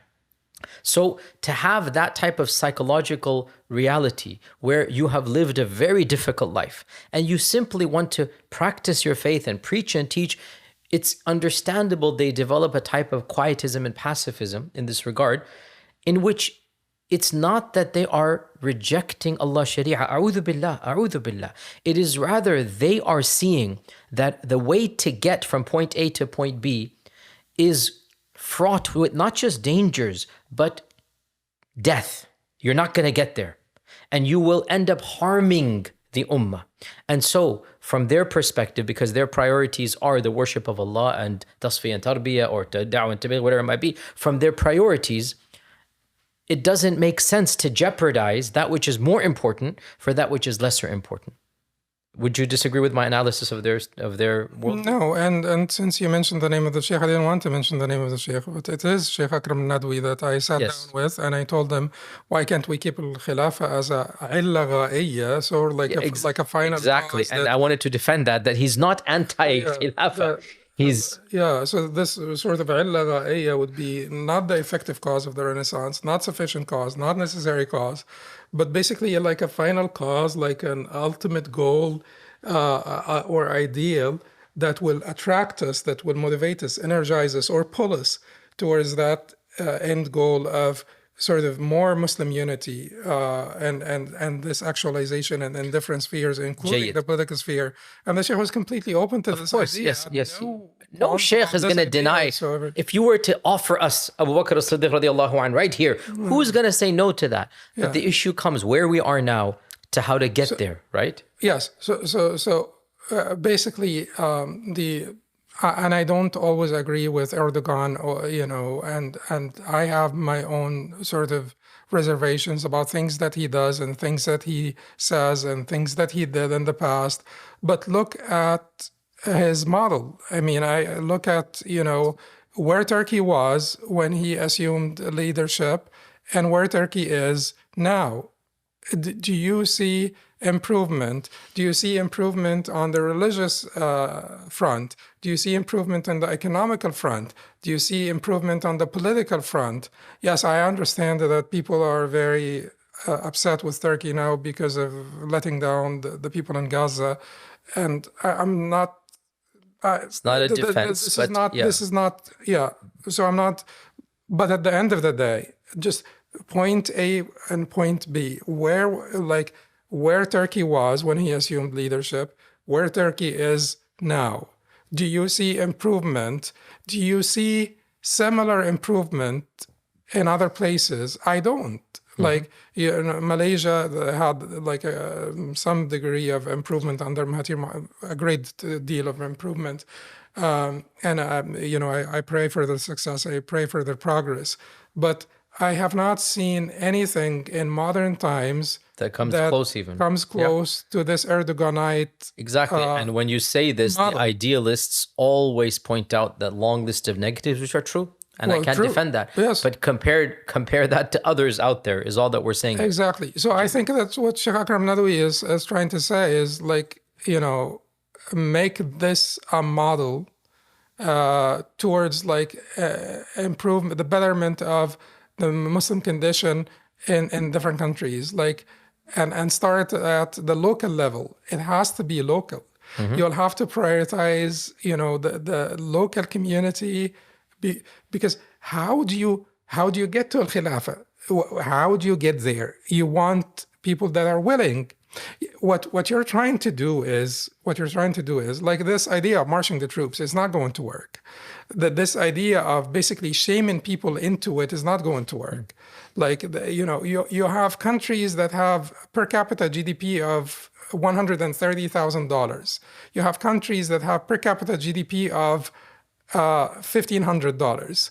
How do you convince those people who have a per capita GDP of $130,000 to share their money with those who have a per capita GDP of $1,500?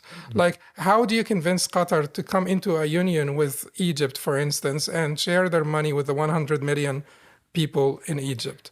It's not going to happen. Yeah. So, like, you can't march the troops, you can't shame them into it. So it has to be like an alliance of the willing, like an alliance of willing communities, willing nations that want to basically benefit from unity, from cooperation, coordination, integration. Why don't we start at the local level? Why don't we figure out our problems within each one of those countries? Why can't we look towards righteous governance in the individual countries? And people keep on saying that this type of pragmatic discourse has failed to capture the imagination of the youth, has failed basically to make any dent in reality or capture the imagination of the youth, or to have like a bold vision.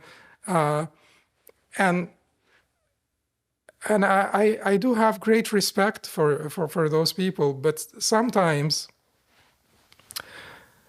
there are two concepts here that get conflated. The idea of thinking outside the box is a great idea. You do need to think outside the box, but what box are we talking about?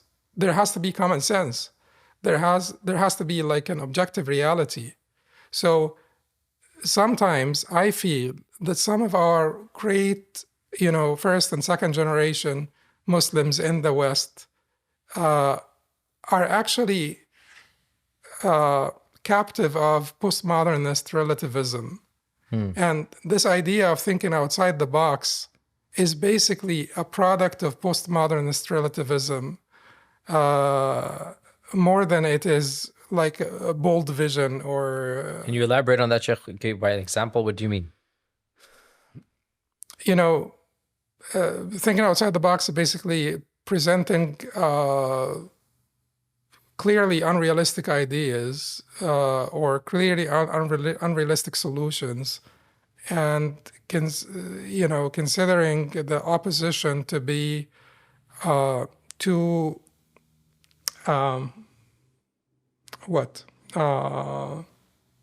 unable to have sort of greater vision or bolder vision, captive to their timidity, captive to their intellectual deficiency. So when it comes to the Khilafa, and when it comes to proposing, ideas that would sound to the rest of the people unrealistic, unfeasible. So to be clear then, one of the examples in your mind are those movements that are demanding an immediate political entity without going through requisite steps? Is that one Yeah, of them? yeah. Okay. You know, Okay. Yeah, just that would be clear. yeah. So basically, Okay. So, Sheikh, let's get now a bit more, again, specific now. And again, excuse me for my bluntness, but this needs to be, we need to speak very specifically about these realities. We're well aware that the Khilafa, the Ottoman Caliphate, despite its ups and downs of our history, at least we had something, but the Ottoman Caliphate came to an end literally 100 years ago, a month ago. And since that point in time, multiple thinkers, multiple movements, multiple strands have attempted to re-engage the ummah in different ways. And by the way, just coincidentally, I'm literally, before you came, I was reading this book. I'm reading the finishing up by Shaykh Rashid Rida, Al-Khilafa wal Imamat al-Uzma, which is a series of articles in Al-Manar. That he was one of the very active people. Yes. And so he began writing, there's like, 15 articles? So the first article was written when the Khilafa was on its downfall. And the last article is written and the Khilafah is gone. And so it's 100 years ago, literally. So I'm just reading this now to get over it. It's just, I personally resonate a lot with Imam Shaykh Rashid Rida in many aspects, including this one. So after the collapse of the Ottoman Khilafah, we saw a myriad of thinkers and movements attempt to renegotiate the ummah. And factually speaking, I'm not taking a side here, I'm simply analyzing the bird's eye view. All of these movements stopped making the Khilafah and the re-emergence of the Khilafah at the very top of the list, except for one primary movement. So you had an entire, and since they passed on, we can mention some names here. You mentioned Abu al-Hasan al-Nadwi, even the Islamist parties like the Muslim Brotherhood and the Jamaat Islami realized that maybe the Khilafah is a bit too long-term. Let's just get with our own countries and try to Islamify them. Right? And of course, then you had the Tasfi and Tarbiyah, the Salafi movements, the Sufi movements, the establishment, the traditionalists. You had all of these movements. None of them made their primary agenda, the immediate agenda, the constant agenda, the establishment of the Khilafah. Some of them made it once in a while, and some of them took it looks anti-Khilafah stance, but as we explained, it's that they thought that it's not feasible, not that they didn't want it, right? Only one movement, and we know which one it is, the followers of respected Shaykh Taqiyuddin Nabhani, we respect and ask Allah to bless and reward him. Only one movement really made this the front and center, the dandana, the primary issue here, right? What are your thoughts on why this is the case? That all of these other movements did not make it to the level that this movement did. And you yourself, you already said you align towards Abu al-Hasan al-Nadwi. Who else besides al-Nadwi would you find your heart aligning to in this entire myriad of movements here? And I know it's a personal question, but I mean, Rashid Rida, of course, is one of them. But I have written a post last year about reviving the legacy of Rashid Rida, because it seems, a lot of people have their reservations against Shaykh Rashid Rida because of sectarian reasons and because of other reasons. And myths and lies. Wallahi, so much lies against him. Yes, there are so many lies. Slanders, yes. But he was a great scholar, and you don't have to agree with every scholar, with any scholar. You can't even agree with Abu Bakr as-Siddiq on everything. There is only one person that you have to agree with on everything. Yeah. But anyway, so what I wanted to say is that people, particularly Shaykh Taqiyuddin Nabhani, and these were turbulent times, and people had every right to be sad about the cessation of the Khilafah. But people also need to be truthful, honest with themselves, realistic. This idea, for instance, that you hear sometimes that had we had a Khilafah, what is happening to the people in Gaza now would have never happened. No, it's untrue. It's untrue. The Khilafah is neither a sufficient or a necessary cause for Muslim power, for Muslim dignity, for if you have big blocks like, without them being the Khalifas. By the way, the Ottomans, for a very good portion of the beginning of their dynasty, they were not calling themselves Khalifa. They even were calling Caesar before Khalifa. A lot of people don't know this. It's very politically incorrect to say. When they conquered Constantinople, they wanted to actually preserve and resume the Roman Empire. And yes. People don't want to say this, but anyway, it's a reality. Fine. Yeah. It's fine. Yeah. But if we have like 3 big blocks like those blocks, you know, you could do a lot with three big blocks like this. You could do a lot with, you know, regional powers, different regional powers that coordinate among themselves. That because we repeat Muslim unity. We are one ummah, and every expression of that unity is desirable, and we should be working towards every expression of that unity. But how powerful you are matters. If Egypt were as powerful as Great Britain, Great Britain is not much bigger than Egypt, size-wise, population-wise. But even if Egypt were as powerful as Great Britain, would you have expected different sort of behavior from Egypt during this crisis? Of course. Of course. ولو أن قومي أنطقتني رماحهم نطقت ولكن الرماح أجرتي. Had the spears of my people given me the power to speak, I would have spoken. But the spears of my people held me back because of the weakness of my people. So and this idea that had we had a Khilafa, this would have never happened. Well, we had the Khilafa, and 90% of Muslim countries were under occupation. Were colonized while we had the Khilafa. So why are we not being honest? Like, why can't we be honest? Why can't we say that this is desirable? This is a good end goal. This should motivate us, energize us, make us work together to bring about more Muslim loyalty, allegiance, unity, cooperation, coordination, integration, and all of that stuff, but place it where it belongs in the list of priorities. Where would you place it, Sheikh? Where would you place it roughly? In the top 5, in the top, or the next 30, or the bottom 10 out of 100, like roughly? I wouldn't, because I wouldn't be inaccurate. But I would say that, like, for the individual Muslim in a Muslim majority country, he would not be. This would not be a priority for him at this time. Basically, the Islamic way of life, and as I said, we have to be. We have to shift the focus to the Sharia. And as al-Sanhuri, rahimahullah, said, it is also reform has to be an essential ingredient in this. So by reform, you mean Islah al-Nafs or what? No, reform of legal reform. Okay. The adaptability of the Sharia to current realities. Because that has to be, in order for the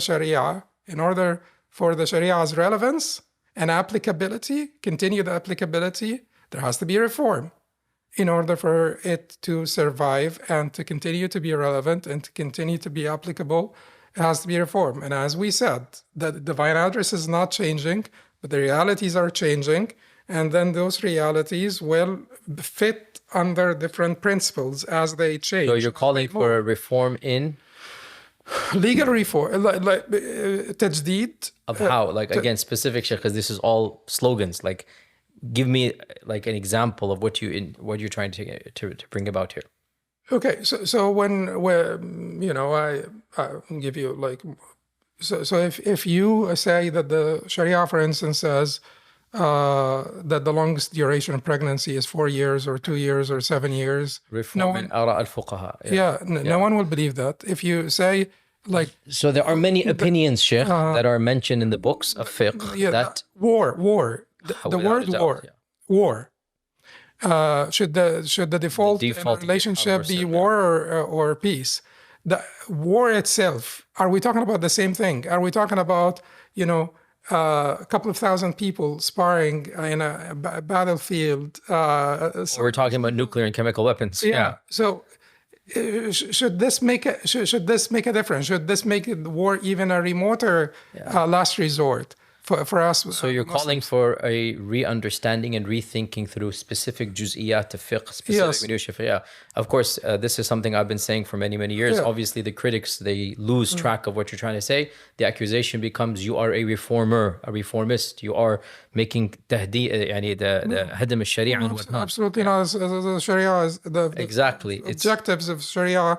The principles of Sharia are fixed, but we're talking about the different realities that will fit under different principles, and that's exactly what Imam Shatibi said, that these realities, they don't change the Sharia, but they meet different principles, or they deserve to have different principles applied to them. But the Sharia then will be at the heart of the Islamic way of life. Of course, devotion to God is the utmost priority. No one would argue about this. But when it comes to organizing our Islamic way of life at the local level, the Sharia will be the central pillar, and it is a moderate, in the sense, a true sense of wasati, moderate, not in basically the so-called modernist sense of moderate or wasati. In the true sense of moderate and wasati, tajdeed by qualified scholars, to keep the Sharia relevant, to keep the Sharia applicable, and to organize our communities around the Sharia being the backbone. We start there, and then when we have improved realities at the local level in different countries, those countries will realize the benefit in the importance of and the benefit in coming together. We should not succumb to pressure, by people whether they are adversaries or whether they are just like non-Muslims looking at the concept of al-Khilafa. They have their own sort of conceptualization of the Khilafah, and they're opposed to it. Well, Europe is trying to come together. Europe has tried to come together for decades now, and the sentiment that many Europeans have against the Turkish membership in Europe is based on religious exactly, the Islamophobia reasons. Yeah. So why should Muslims not aspire to towards unity? Why should Muslims be denied the right to aspire towards greater unity among themselves? So, but this will have to come after we make some progress at the local level in our countries. We need to have righteous governance, because this righteous governance, if you have representative governance, if you have representative leadership, they will prioritize the benefits of the ummah, or the benefit of the ummah, over their personal benefit. And then in this case, larger unity, bigger blocks, just Morocco and Algeria and Tunisia coming together. They can have Libya as well. We can have Sudan, so it doesn't matter. Your Egyptian asabiyas. Just kidding. No. But I'm trying to say you have like bigger blocks that will realize the benefits of coming together, like bigger markets, like economic integration. Who would not realize? But we need to have representative governments that will realize the benefits of coming together, and eventually, working gradually towards greater unity among the ummah. So, Shaykh, mashallah, we've been speaking for a long time. Let's kind of wind down, but we still have a few topics, but let's wind down, inshallah, in this regard. So, listening to you, you sound very similar to what I myself was saying in my khatira, which again is not relevant to this podcast. It just happened that I'm giving my talks here. You are, I would say, a soft advocate of a generic unity. You are not constantly obsessing with this notion of khilafa. You understand that it's an aspirational goal, which has a lot of practical impediments that we have to be very cautious of, not just along the way, but even when we get to the end. We don't want a ideal, Khilafah to then easily be corrupted into much of what we've seen in the past as well. So in this regard, Shaykh, then, these are for Muslim majority lands. Let's quickly do some easy stuff.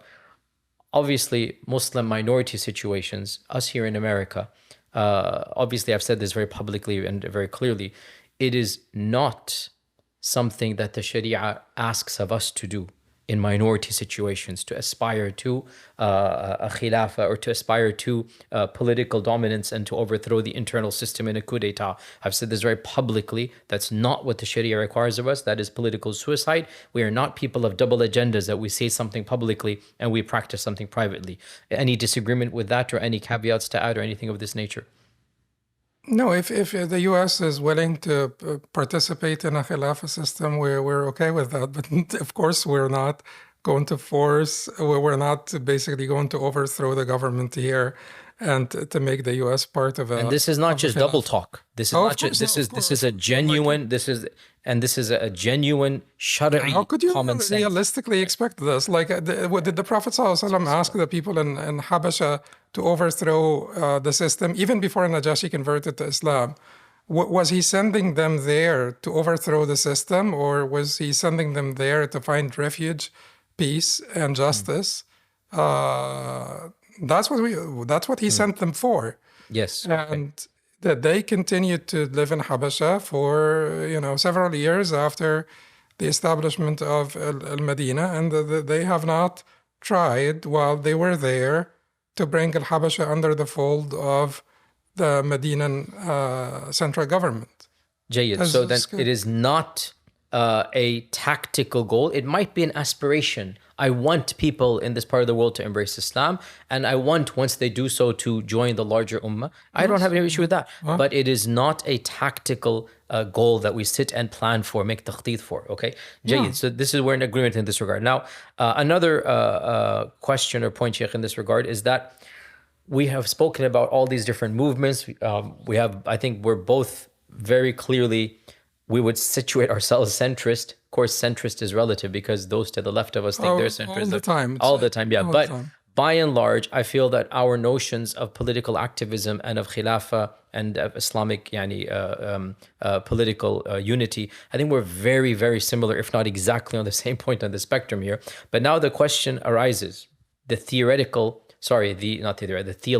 question. And this was not planned. This was not planned, orchestrated. This is the result of our independent examination of the issue. Exactly. And Shaykh, I mean, no matter how much I love and respect you, I haven't studied under you, even though I wish I could. And of course, you are too. So yet still our goals and our views are completely in harmony here. Now, Shaykh, here's the aqadi question. And I have my views as well, but I'm going to hear your views. Here's the aqadi question. We've spoken about this entire spectrum of movements, right?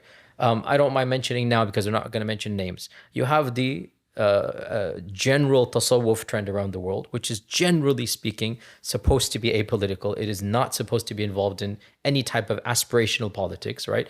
How far they are from ideal is another thing, but generally that is their goal. You have, of course, Jama'at al-Da'wah Tabligh, okay?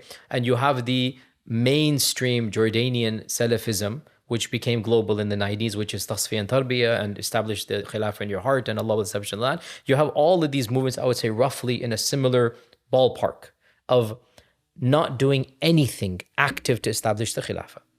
Then you have on the exact opposite side, Hizb al-Tahrir and the followers of Taqiyuddin al-Bahani. And I say this factually, not any derogatory term. That is their constant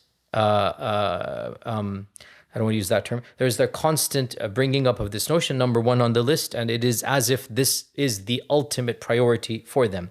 Then you have the Brotherhood and the Jamaat Islami, and we both have associations with them. For the record, I was born into such a family. My parents were very active in Jamaat and what Maududi's party. So I grew up with that type of activism. So you have that group, and then you have, political Salafism and others in this. So you have an entire spectrum here, Shaykh. The question, the aqadi question is as follows.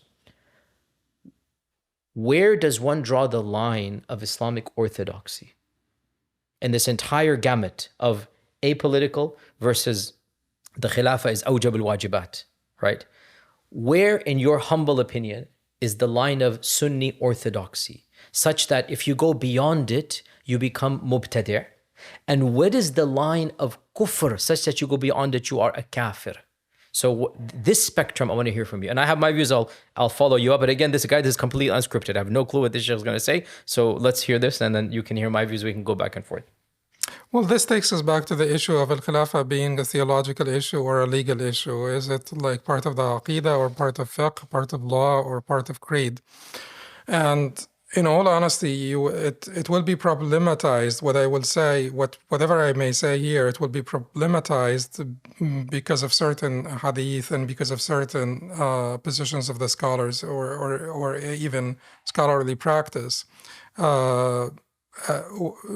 have a hadith, for instance, like man mata walaysa fi unuqihi bay'a mata mitatan jahiliyya. Whoever dies without having pledged allegiance to an imam, he will die in a state of jahiliyya. So it gives you, it makes some people think that this may actually be a matter of creed.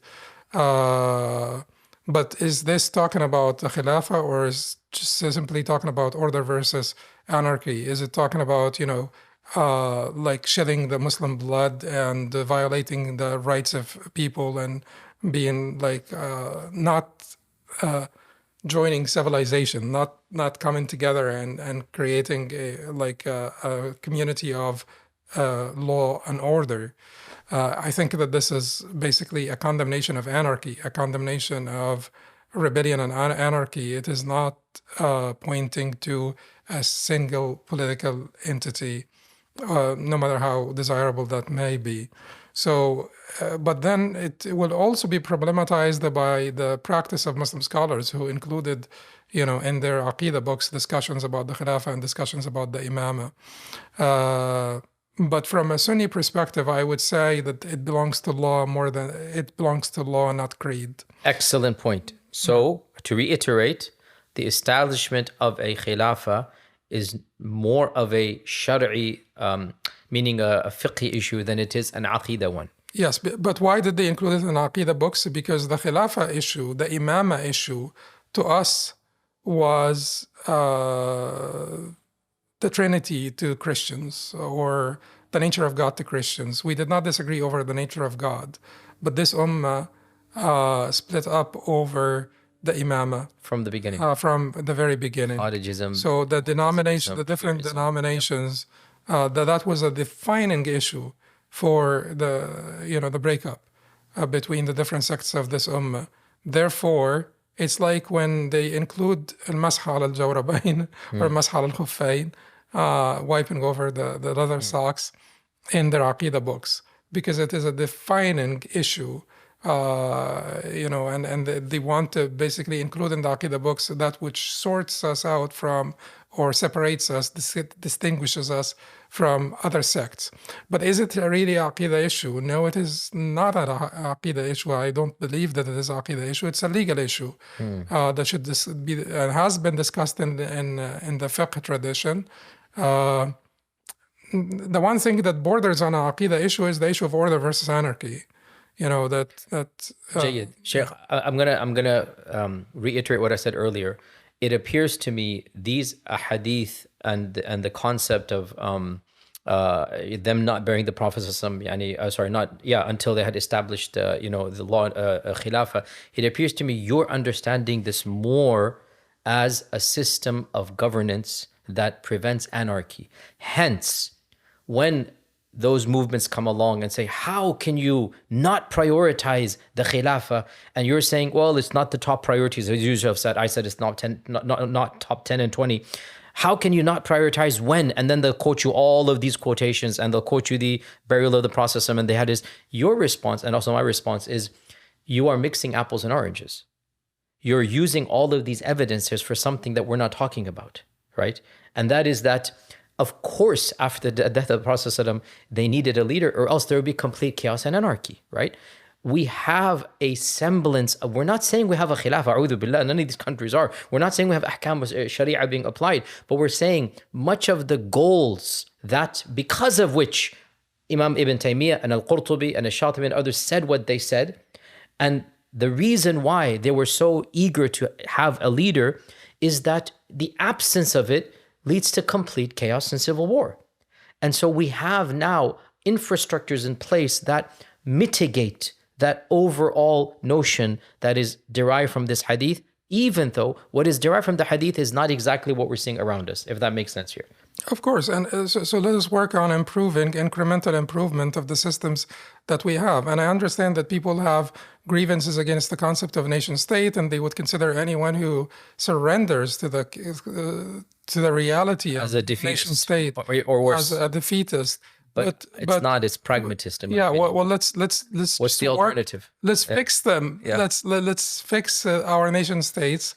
Let's make them better so that they can come together and realize the importance of unity. But that is the first step is to improve to better the reality of different Muslim nations, different Muslim So then countries. let me then give you in summary my own understanding, and again feel free to disagree. Again, I mean, Shaykh, I'm a little bit disappointed that we haven't actually disagreed substantively about anything yet. Our viewers might think we are coordinating Orchestrating this. It's no orchestration. In my humble opinion, Shaykh, and please feel free to disagree, I want to hear this. In my humble opinion, all of these movements are within orthodoxy. They're not even outside the spectrum of Sunnism, proper technical Sunnism. Those that are apolitical pacifists and are hesitant at political activism, and those that prioritize and want to make it number one, in my humble opinion, just on this one issue, they are all within the mainstream. وَفِي كُلٍّ خَيْرٍ. And none of them, in my humble opinion, is more correct than the other, and this is ikhtilaf jaiz and sa'igh. When would it become bid'ah? It would become bid'ah when you narrow down the spectrum and you claim only your segment is the orthodox way, and those who oppose you are now theologically deviant. By you making them deviants, you have in effect made yourself Ahl al-Bid'ah by prioritizing or by making something which, as I said, I don't mind the movement that prioritizes Khilafah. I don't even think that issue of them makes them misguided. I think they're a bit wrong. I also use the term sometimes naive, and they use it back at me. It's a two-way street here, and I understand that point. That is what it is. But it is not theologically problematic. But it will become theologically problematic when they do not return the same favor back unto us. And they say unto us that you are misguided Islamically because you have not followed our interpretation. This, in my humble opinion, is my understanding of orthodoxy in this regard. Any disagreement in this or any comments in this?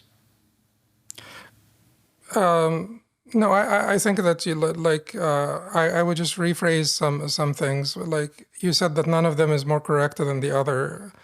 That would be like an issue that I like a statement that I would rephrase, because you said that you believe that a particular group is wrong. So if they're wrong, then some of these groups are more correct than others. Correct, not in a from a theological standpoint, I did already say that this is a legal issue. It may some of the disagreement may stem from theological backgrounds or orientations, where our understanding of qadar and our understanding of human agency and the issue of free will or determinism or some. No, to reiterate, I'm not saying these movements are all correct in all that they say. Yeah. I'm saying because of their stance on this issue, I don't make tabdi' of any of them. No, yeah, I don't make tabdi' of anybody. That's what I'm saying. Where they place al-Khilafa on exactly the list of priorities. That's my point. This ikhtilaf is ikhtilaf jaiz and sa'igh. Yes. That was my point. Yes. Okay, so then there is no tabdi' to be done in any of these movements for this one issue. That was my point. So then we're agreement there. And takfir, Shaykh, honestly, I can't see it happening in this regard unless somebody, which goes beyond this issue of Khilafa, ينكر أحكام الله عز وجل بصفة عامة. They say, we don't want ahkam of Allah, which I can't imagine a Muslim or aqil or somebody. That's like you're talking about a secularist who doesn't believe in Allah's religion. I can't see takfir coming in our talk of Khilafa per se in this regard. Mm-hmm. No, I don't see that. But like people who deny loyalty to the believers, but nobody denies loyalty to the believers. Even the most apolitical people would say that this loyalty to this. In fact, Sheikh, I'll even go further and say, the reason why I say this entire spectrum is permissible theologically is the hallmark of Sunnism. That's the whole point in my humble understanding, in my interpretation of this regard. This is al-hadd al-fasil between us and the Khawarij and the Shia, right? They theologized politics, and we don't do that. Of course, Imama for Shia is a الإمامة for Shia is a is أصل من الأصول. It's, And you know, and it's and it for could the be, Khawarij, yeah. any disagreements became bid'ah and kufr. That's the Yep. whole point. Al-Hadd al-Fasil. For us, Ali and Muawiyah radiallahu anhum, and more than that, all of these wars, you can choose your side. You can fight on one side. You don't become Ahl al-Bid'ah. Right? If this is the case from back then, and you had political pacifists, you had quietists, you had people on both sides, you had people doing much more than just verbalizing in this regard. If you don't become a mubtadi' in this entire spectrum, then a priori min babi awla, 1,400 years later, what are you doing? We don't have a Khilafa, and you have all of these movements and thinkers and ulama and mufakkirin wanting to figure out what is the best way forward, right? And all of them theoretically love Allah's Sharia and want to see an established Sharia. It's just a matter of different people have different perceptions of the means and the pros and cons of the means. And so in this regard, choose your strand and be active in that strand, but do not bring in the tabdi' card when it comes to all of these mainstream movements. So again, I think then, so you agree with me that in this issue at least, there is no bid'ah taking place in all of the movements I mentioned, from the apolitical to even, and I disagree with in many ways, but it's not a bid'ah issue, the HT in this regard, right? And the priority of the Brotherhood and the Islamist parties or whatnot, it's not even the Khilafa anymore. The priority is to Islamicize their societies, right? And that is also permissible in this regard. And then you have, again, the Salafis and the Sufis who are just interested in their own versions of Aqidah and Tasawwuf and whatnot. This is not even a bid'ah in this regard. So, and then in this we're in agreement. So then in reality, the only bid'ah would be if you make this so narrow that disagreement with you becomes a theological unorthodoxy. And basically, if you have the Khilafat on your sort of list of priorities or higher list of priorities, please recognize that the rest of the groups are helping you. They're not harming you. You know, I said this as well. you know, Exactly, Shaykh. We're saying the same thing. We're not stopping you. So the Tabligh and Dawah brothers that go out to bring people to the masjid, they're helping you. Yep, exactly. You know, the people who, you know, who have an emphasis, the Salafis who have an emphasis on, you know, the Sunnah of the Prophet sallallahu alaihi wasallam and the, you know, Hadith and so on. They're helping you. They're bringing more people, making more people interested in, you know, the way of the people who have an emphasis on devotion to Allah subhanahu wa ta'ala and the cleansing of the heart. They're helping you. So recognize that this is basically all, and you know, I have my own sort of or basically orientations, whether theological, legal, or tazkiyah-wise, but I can see that these people, there are a lot of genuine, sincere people out there that are trying to their best to be better Muslims, and they wish the Ummah well, and they want the best for the Ummah. And we're all on the same wavelength when it comes to reviving the love of Allah in people's hearts. It's just different ways of doing so. So mashallah, Shaykh, we've spoken a lot. So let me then summarize from my point of view a few minutes, and then inshallah, I'll leave the final word for you. You can summarize khulasa, what you want people to go away with. My summary for the viewers and whatnot is going to echo what I said a month ago. My opinions haven't changed in 1 month, despite all of the pushback and refutations. It hasn't changed because in my humble opinion, much of it is misunderstanding what I'm saying. And by the way, again, for the record, our conversations were not scripted. I did not know we would end up agreeing on so many points. In fact, maybe even everything. But khulasa, what I said, a few weeks ago, I'm going to reiterate here. In my humble reading of the Quran and Sunnah and looking at the turath of the ulama, including Shaykh Rashid Rida, read his book if you have time to do so. It is clear to me, in my humble opinion, it is an opinion, in ijtihad, that there has always been a spectrum of interactions with rulers and with the concept of Khilafa, especially after the collapse of the Ottoman Empire. And I don't see a theological problem in any of these strands. And fi kullin khair. My personal sympathies are more on the centrist side, i.e., to bring about a change at the local level rather than to think about the global level. And the reason for this is not because, astaghfirullah, anybody opposes the ahkam of Allah, anybody does not want to see a Khilafah. The reason is because in my humble reading of history and my own life experiences, attempting to bring about that type of political change is going to harm and backlash you, your friends and family, your movement, and frankly, all pious Muslims, because the people that are opposing you are generally speaking not religious people. So for people to, and this is what our Shaykh Akram said bluntly, is like the only people that talk about the Khilafah are those that are living outside of it. The only people that want to establish some Muslim rule are those living in secular democracies. Because if you were living under those tyrannical regimes, firstly, your perception would be different. And secondly, you wouldn't even be allowed to speak at all in this regard. So in my humble assessment, we need to prioritize that which will get us into Jannah. And that is not in and of itself a Khilafah.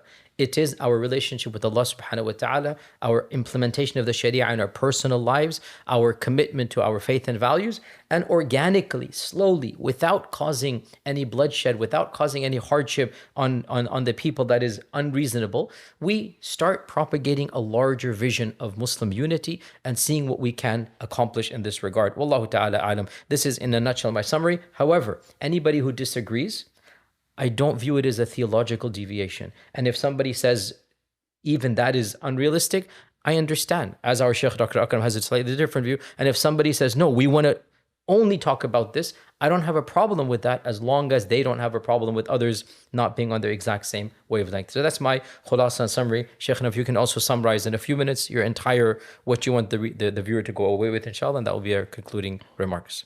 Jazakumullah khairan. Alhamdulillah, sallallahu alaihi wasallam. I would say that no Muslim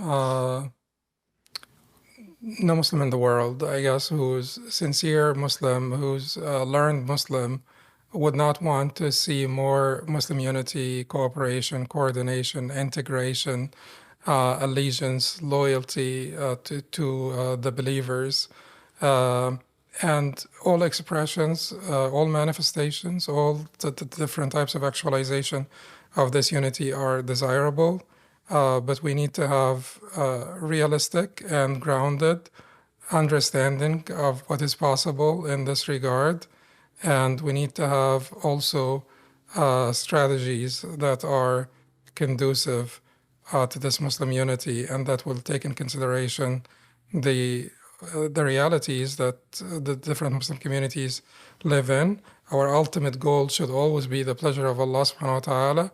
Al-ubudiyya lillah is the ultimate success to actualize ubudiyya lillah.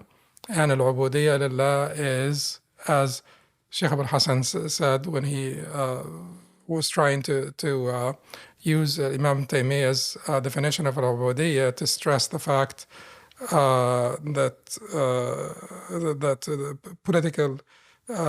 the political expression of this ubudiyya is one expression. It is not the ultimate expression. It's not the only expression.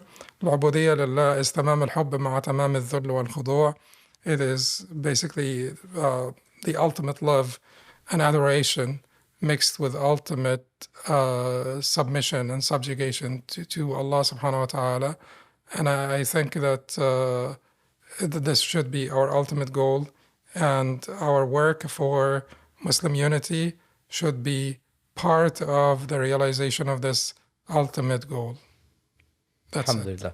Jazakumullah khair, Shaykh. We had a great time. Alhamdulillah. May Allah subhanahu wa ta'ala accept from you. May Allah azza wa jal bring about that unity that we aspire to. May Allah subhanahu wa ta'ala help us achieve aspirationally that goal that we want. And with this, Jazakumullah khair, dear viewers, inshallah, I hope you can benefit. And also, please, if you do link to a clip or whatnot, make sure you listen to the entire interview and especially the concluding statements that we both made. And with this, until next time, we have another conversation. We do have another conversation planned, inshallah. Until next time, Jazakumullah khair. Assalamu alaikum wa rahmatullahi wa barakatuh. فيا ذلي ويا خجلي إذا ما قال لي ربي أما استحييته تعصيني ولا تخشى من العتب وتخفي الذنب عن خلقي وتأبى في الهوى قربي، فتب مما جنيت عسى تعود إلى رضا الرب، تعود إلى رضا الرب.